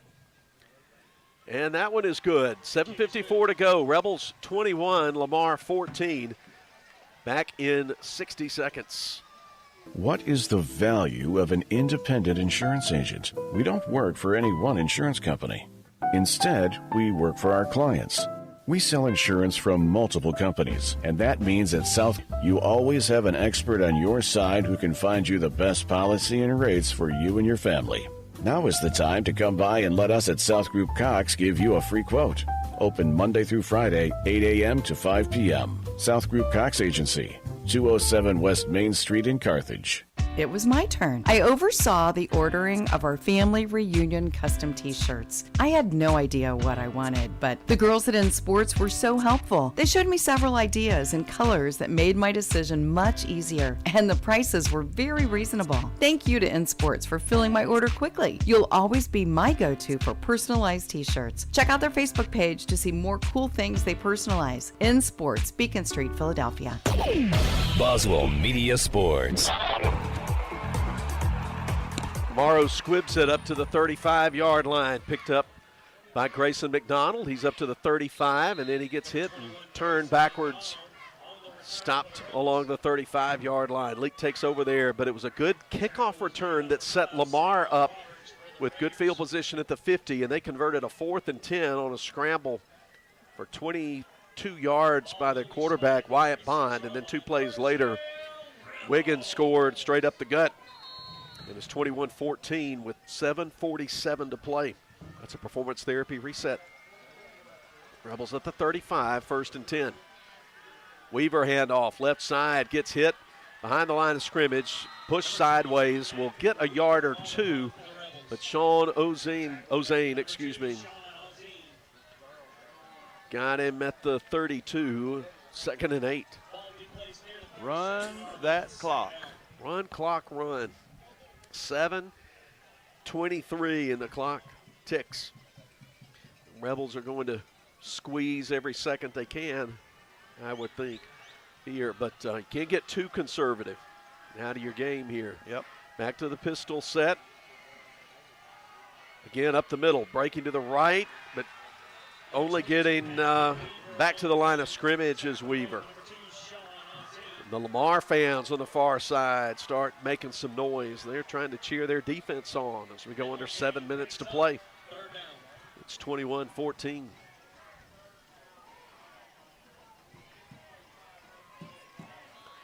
Fourth quarter presented by the Neshoba County Co-op, and it's a fourth quarter you don't want to miss. Rebels are looking to the sideline, and Coach Pickins walking over to the official on the near side. He's going to let the play clock run down to 1 second and then call the timeout. We're going to take that timeout with them, by the way. They take it with 6:22 to play. Rebels up 21-14. Rebel football continues from Boswell Media Sports. Dr. Ryan Anderson and his Central Mississippi Animal Clinic love getting to know you and your pets. In addition to your pet's health care, they offer boarding that will be your fur baby's home away from home. Become a member of the Central Mississippi Animal Clinic family today. Download the Central Mississippi Animal Clinic app or go to centralmississippianimalclinic.com. Central Mississippi Animal Clinic, Highway 35, Carthage. Total Pain Care's mission has always been to reduce suffering, increase function, and provide a better quality of life for every patient. Dr. Eric Pearson and Dr. C.C. Martin are committed to treating patients with the highest standard of care. Total Pain Care has full-time clinics in Meridian, Philadelphia, providing a convenient option for Neshoba County and surrounding areas. Total Pain Care, located in the Medical Arts Clinic at Neshoba General Hospital. Here to help you get back to living your best life. Boswell Media Sports. Leake faces 3rd and 8+ from the 37-yard line in their own territory.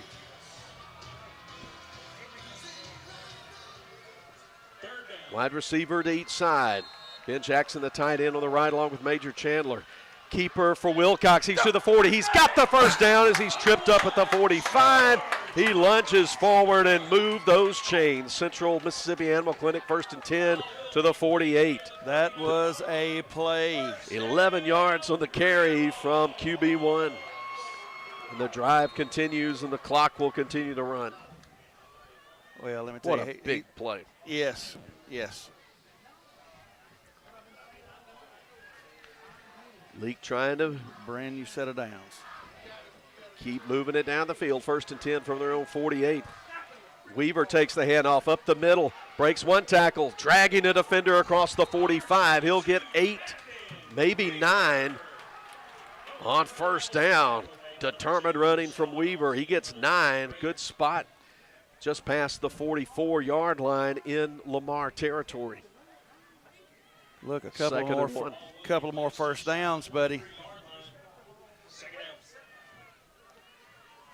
You know, this has been a weekend for upsets, and I don't know if this is an upset or not. You know, playing against Lamar, this is expected. It's gotten to where a good game is expected. 2nd and 1. Play clock at 8 as they hand off to Weaver, and he gets met, spins, and will fall forward. Should be right at the line to gain, and he will get the Central Mississippi Animal Clinic 1st down. Officials wave for the sticks to get moved. Ball placed at the 42. Clock starts moving again under 5 at 5:10. Stopped at 5:10. So about a minute and 20 on that. Now it starts to move. Rebels need to work every second off that they can. 1st and 10 from plus 42. Weaver sweeps around right side. Blockers in front of him, but good pursuit. Chasing him down, McBrayer gets and stops him at the 40, 2nd and 8 after a 2-yard gain.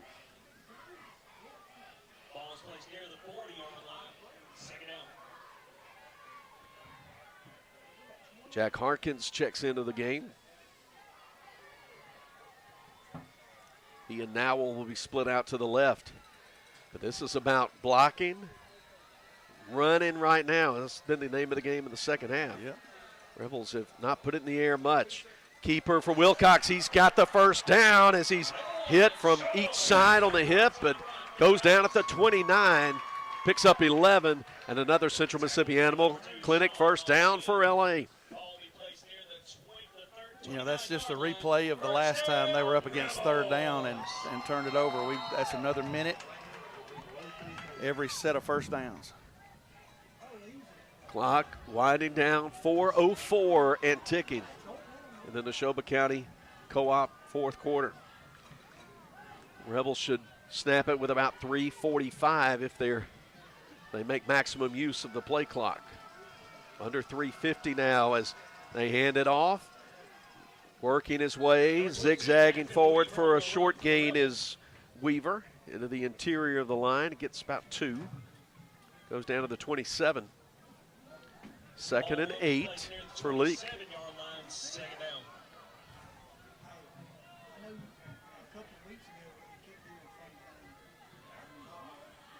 The Rebels look at offensive coordinator Corey Burns, and Rebels taking their time, 3:16, the clock ticking. They should be able to take it down to about 3 minutes before they snap. Yep. Harkins and Nowell on the short side of the field to the right. H-back and tight end that side as well. The Rebels run that way with Weaver. He comes to the outside now, slips as he tries to make a cut at the 20-yard line, but that's a good gain. He's going to be just short of the first down, 3rd and 1. You know, it's a two-edged sword. You're trying to run the clock out, but then again, you want to keep momentum on offense, so it's a. Yep. Now the big set coming in. Chipley, Kemp, McDonald to join Jackson and Chandler. So this is the big 4 horsemen line up on 3rd and 1.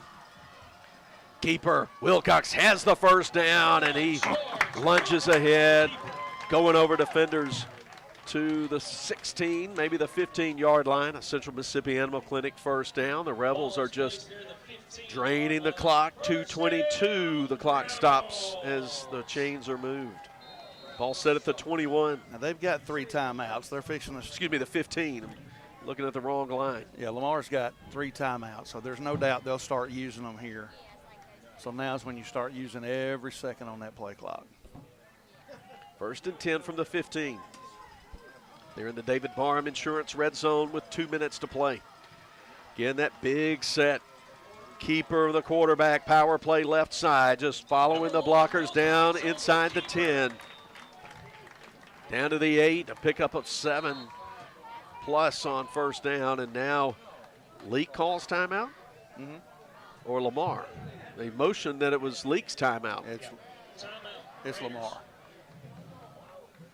That's Carthage Vet Clinic timeout. We'll stay right here with 1:53 to go.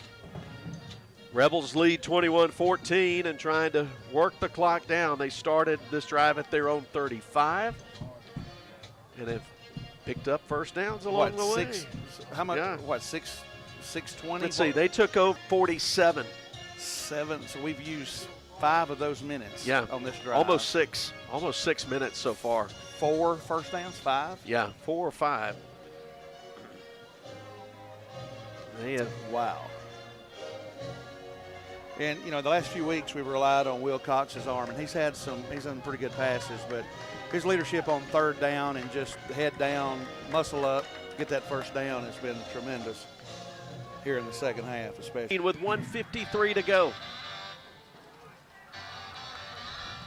Now's the part of the field where it's hardest for the for the guys with the headsets to see, but we're gonna get in the best position we can.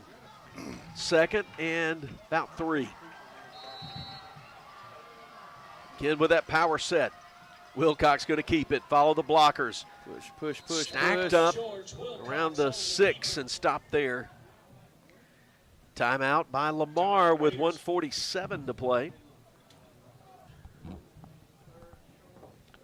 So it can be 3rd down about 1. 3rd and a yard. And it's going to get pretty dire for Lamar if the Rebels can pick up the first down here, Scott Engel. Well, they're down to 1 timeout. If we don't make the first down, there's no doubt what you're going to do. They're going to call timeout. We're going to run the ball or kick a field goal to go up by 10. We're certainly in the catbird seat. I don't want to knock on wood yet, but yeah, let's don't throw any confetti yet. No, when we drove that down their throat to begin with, I said we got the tiger by the tail. What we're going to do? Okay, we did more of the same, didn't we? We did more of the same, and have not lit up yet. I only had 1 or 2 little busted plays that resulted in a touchdown, but this Lamar team tonight would have beat themselves by 5 touchdowns. That's how much they've advanced during the year. The Rebels are poised, 3rd and 1, to just about put their foot on the necks of Lamar. With 1:47 to go. 2 plays to get a yard. Line up with a big set, heavy to the right. McDonald split out as the wide receiver to the right. And guess what? Keeper for Wilcox. They cannot stop him. He's driving toward the goal line, and he's stopped at the 1. That's a Central Mississippi Animal Clinic first down. And looking at the clock. Let's see, sticks are moved, clock's running. And George Wilcox holds up his right hand toward the crowd. Clock starts running again. And there's not a thing Lamar can do at this point.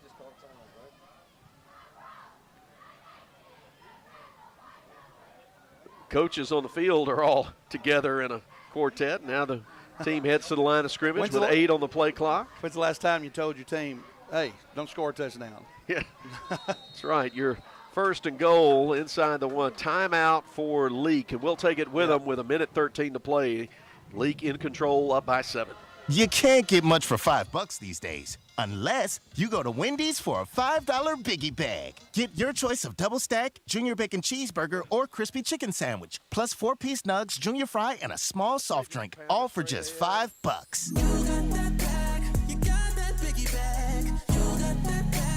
That was smooth, wasn't it? That's how you're gonna feel when you get that Biggie Bag at Wendy's. U.S. price and participation may vary. Edinburgh Drugs, right in the heart of Edinburgh. They make convenience a priority for their customers with easy drive-through pickup and free home or business delivery. You can also visit edinburghdrugs.com to shop for gifts and order your refills while you're there. Patient education is very important to owner and pharmacist Cody Coffin. She's happy to explain your medication and how to take them. Health Mart, taking the time to listen and care. Edinburgh Drugs, your independently owned. The Rebels run it straight ahead. Is it a touchdown? They're right at the goal line. The officials coming to check, and they get the signal. That's 6 for the Rebels. And there you go, up 2 scores with 1:06 to play. Wow.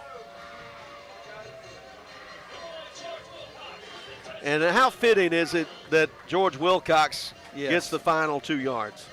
Let me tell you. That's 3 rushing touchdowns by 3 different backs today. Weaver Tax and Accounting presenting Rebel touchdowns. Here's the point after attempt. Matthew Nowell's kick. It's up and it's through. 1:06 to play. Rebels 28 and Lamar 14, but there is a flag on the play, so let's wait. See what the penalty is.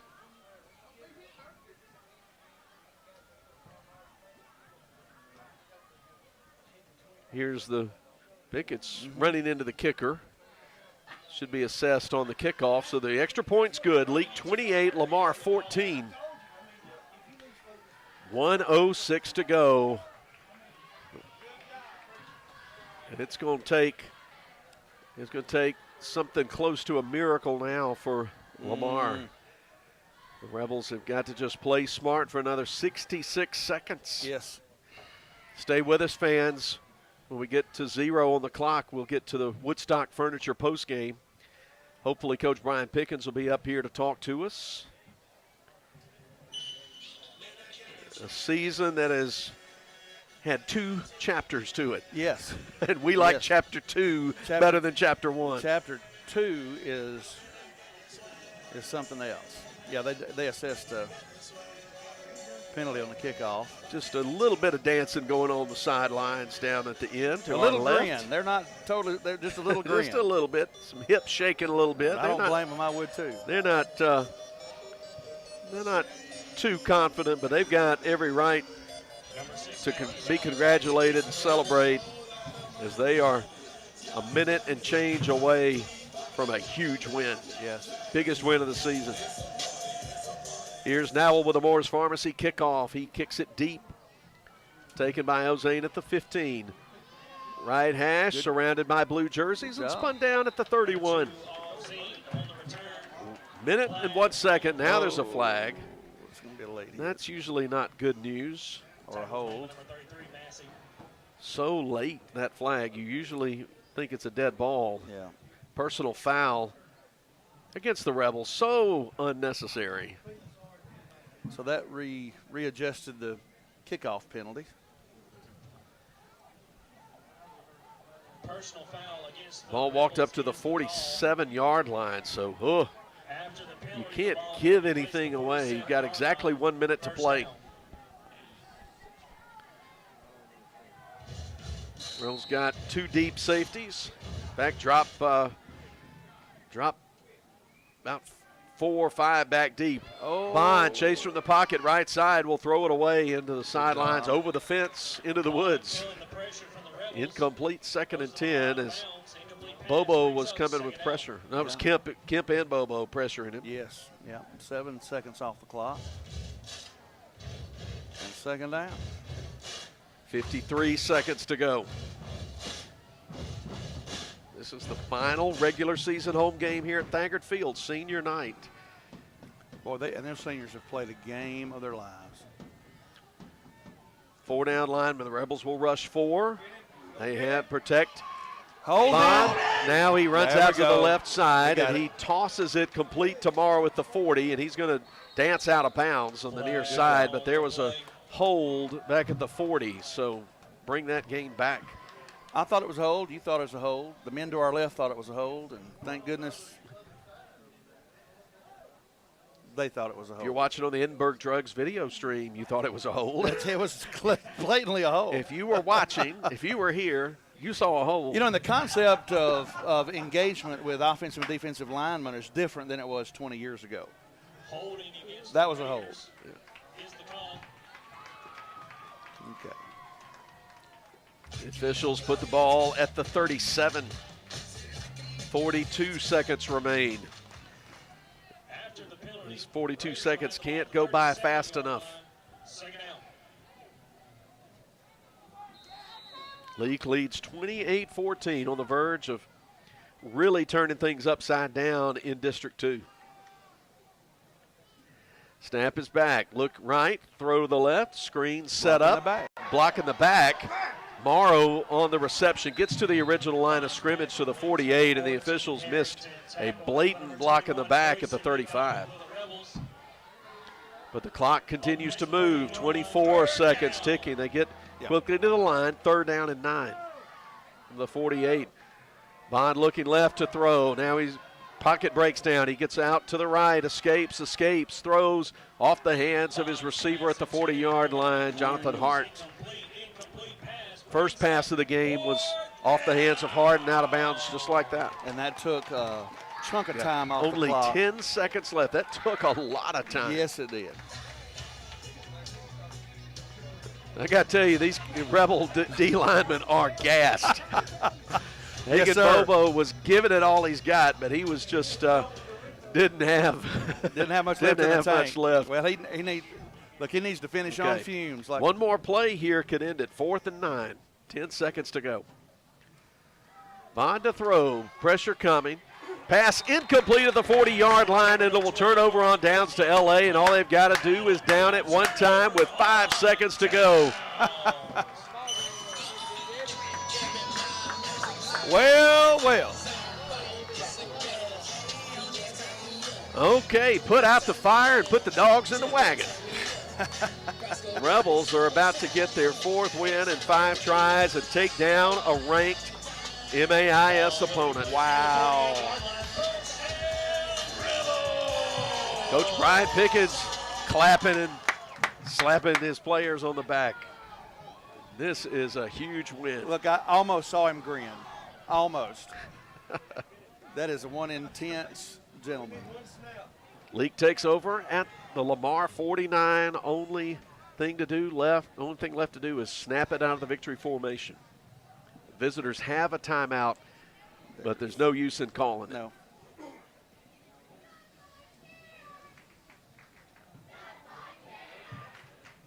There may be a Gatorade bath about to come.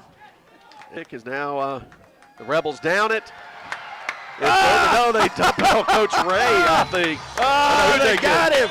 They got Coach Schaefer. That's who they got. He was at Lamar last year. Yes. Coach Schaefer, the recipient of the bat. And the Rebels take the victory 28-14.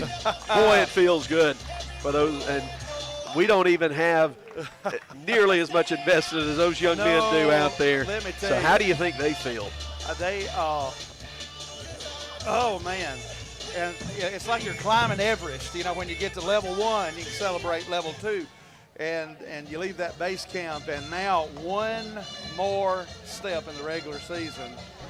And Look, if you're a Leake Academy Rebel, you need to get ready to travel to Simpson County next week and watch these rejuvenated, matured man-children play at Simpson. Hey, I won't argue with that. Let's take a break. We'll come back. The Woodstock Furniture postgame will get underway. Leake wins it, final 28-14. Leake Academy football continues from Boswell Media Sports. We were celebrating a birthday, so we took the family out to dinner at a steakhouse. You may have known it as Lee's, but now it's a new building with a new name. The same great chef and owner, Artie Reed, and Hometown Prime. My beef filet was cooked perfectly, and we can't wait to go back. Steak, seafood, the best sweet tea, and of course, homemade desserts. Delicious. For daily specials and hours, Google Hometown Prime and like them on Facebook. Hometown Prime is ready for you. Highway 21, Sebastopol. Now, Bob, when we started the Bring Your Kid to Work Day, this wasn't exactly what we had in mind. I'm sorry, but they're my babies. We're about to go grab lunch and then head to the farm. Well, where are you headed? Rosebud General Store, out there in Rosebud on Highway 487 East. Nothing but the best for my babies. They got everything you need for your farming family. Well, your calf sure is sweet. Does she have a name? There's the cow patty. Whoa, let me get this straight. You named your cow Patty? No, sir. It's what you stepped in. Ew.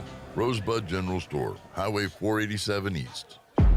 Did you know most people overpay by up to 50% for individual health insurance? David Barham Insurance will save you that. Plus, David has the best rates on the market for Medicare supplements. The solution is not on the internet or far away. It's right here in Carthage. David Barham, a local trust. Make sure you have the best coverage and price. Call David Barham, 601-941-1280 on the north side of the square in Carthage.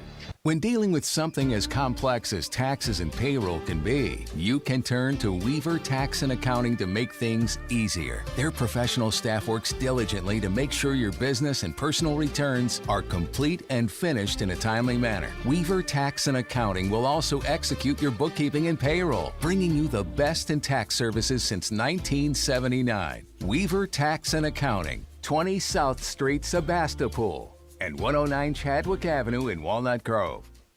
Register to win a 70-inch smart TV during the end of summer savings sale at Woodstock Furniture Value Center.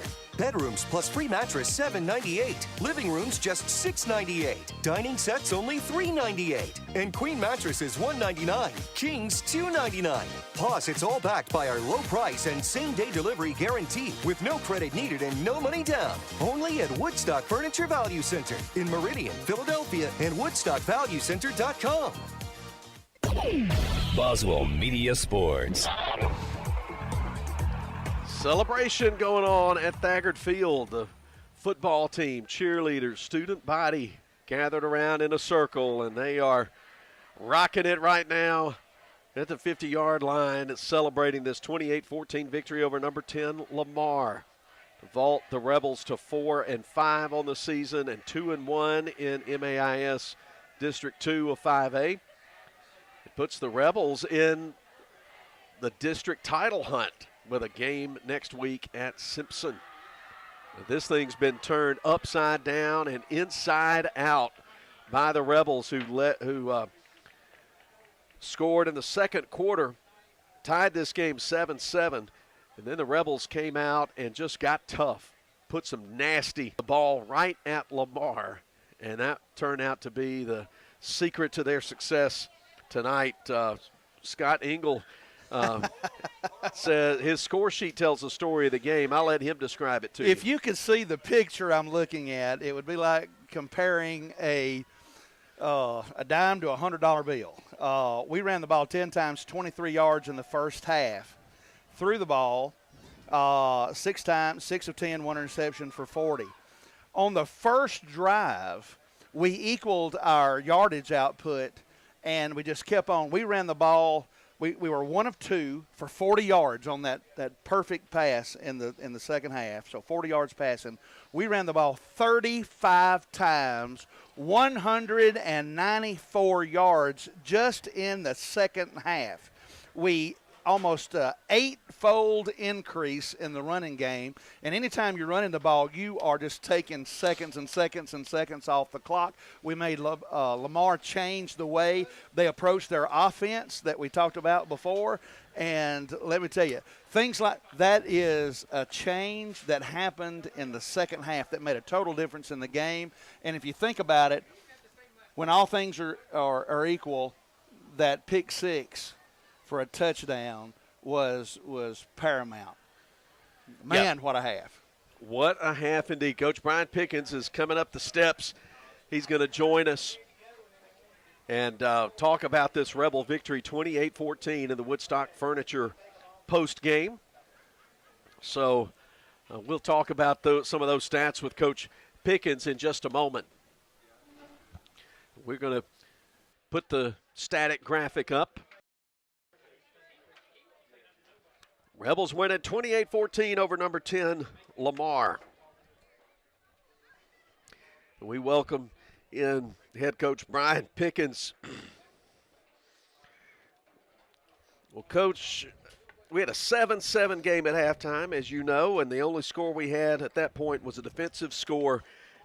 And then let me it's no secret to you, but we rushed the second half. We ran it 35 times for almost 200 yards, right at them, and that was obviously the change in the ball game. Yeah, well, we felt like at halftime. I'm going to be honest with you. You know, it sounds crazy, but it was Bobo was the one that kind of started really getting me thinking.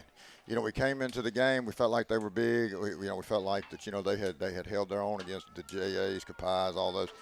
And Bobo just kept getting back there making big plays behind the line of scrimmage. So I just felt like, hey, we battle each other every day.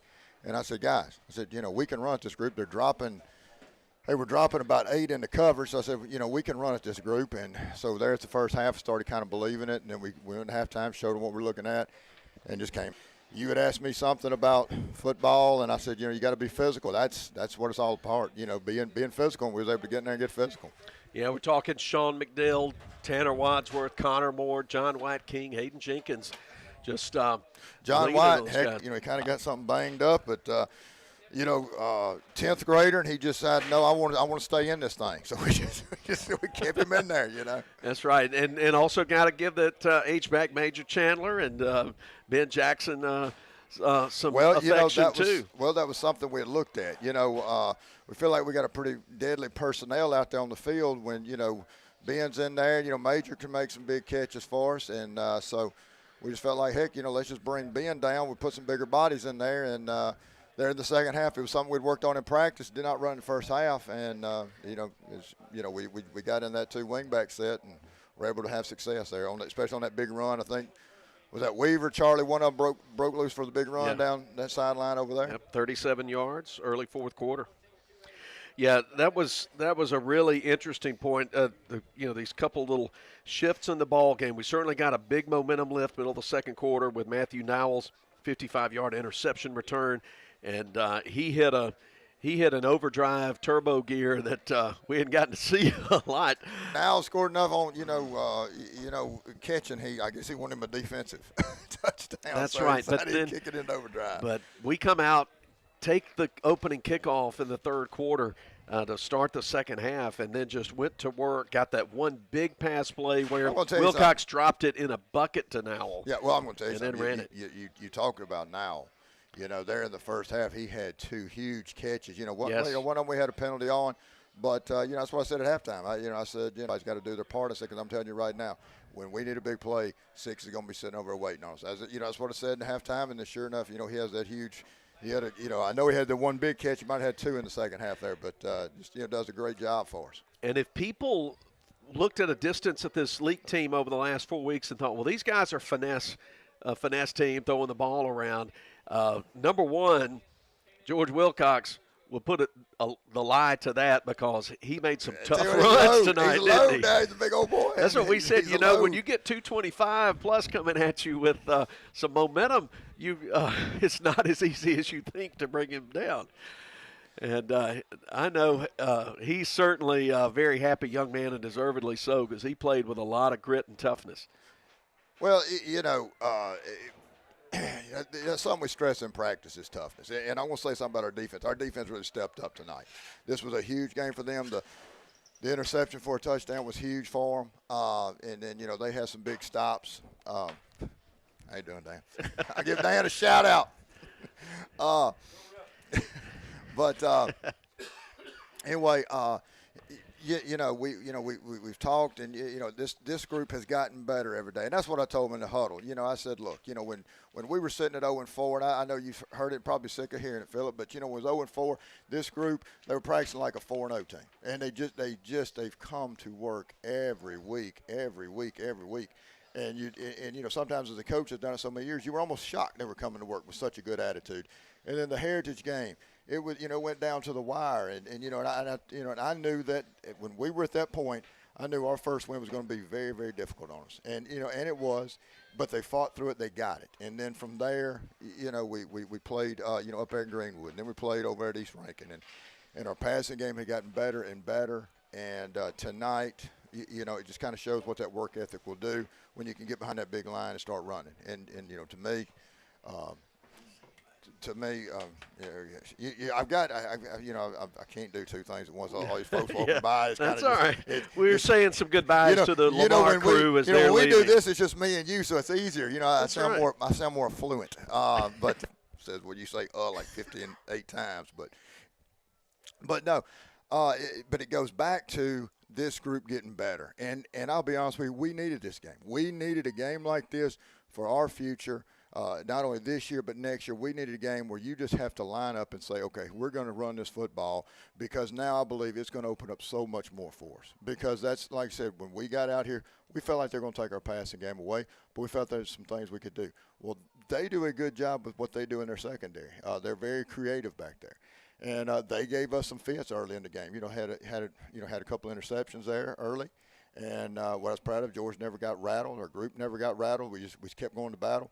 Our defense really stepped up tonight. I mean, they played their guts out. And like I said, going into halftime, they were the ones who scored for us. And so I was very proud of that group. And then, like I said, just, Lamar's got a good running game. They got a good passing game. They're very balanced. And I thought our defense played extremely well tonight, and then we needed that. And then we needed to be able just to hunker down and run for, 200-something yards. We needed that right there, because that's going to make us better as we go on, because, you can't be one-dimensional. You can't just be able to run and not be able to throw. People are going to take advantage of that. You can't be able to throw and not run. People take advantage. So this group right here, every week's gotten better, and this is no exception. This is a group that, honestly, Philip, when I go out on Friday nights, I'm excited because I'm waiting to see who's going to get better, what aspect's going to get better, who's going to make a play. And, so they're just an exciting group, and, I'm looking forward to continue rolling.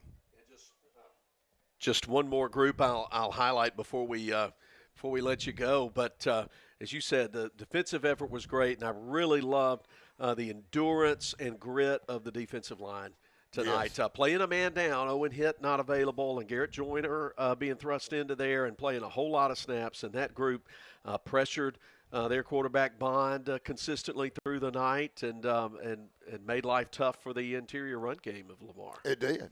Well, I'm not going to people say it, but it's just like, with Bobo there.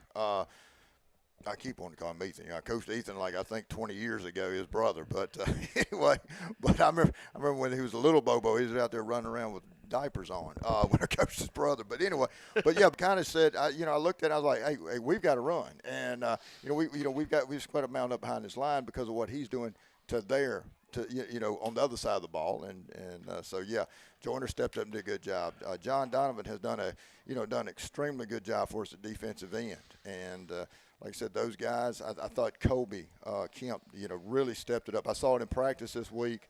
He had a great practice, and he was getting to the ball, and that's a sophomore that gets better and better, and he's going to be a force, to be reckoned with. And like I said, every week that kid gets better, and and then that secondary, they stepped up when we needed them. Another sophomore. I know we got more in the summer. You look at Gray out there. They had some pretty dang good receivers, and he's out there solo with them. And he's done that all year. But like I said, just such a big group. difference in that young man from week 1 to week 9. Yeah. Like I said, they're an exciting group, and I kind of felt like I was I was kind of, just saying the same thing every week, but that's why I kept saying this group's going to be all right. They're going to be all right, and we, a lot of times those coaching shows are not fun after a lot of losses, because you think, what are we going to say? That's right. What are we going to say? And you worry about the ratings. I've always said it's the number one ranked, radio show in Leake County, but we got standards to that's keep right. up. We got standards, and I was worried we were losing the ratings, but I think the ratings will come back up this week. So. Well, great. Deservedly so. And so y'all enjoy this one, and makes a big Week 10 ball game. Simpson County and this district title's up for grabs. I just said we've turned everything inside out and upside down in the district with this win, and it's anybody. So I'll look for it here. While you say something about Simpson, how about that? All right. This is how we have such great radio shows. Philip, you put me on the spot here. I'm a one-game guy. Now we have seen good. Simpson. Question that I asked. Well, yeah, it's a terrible question. All right, I got it here.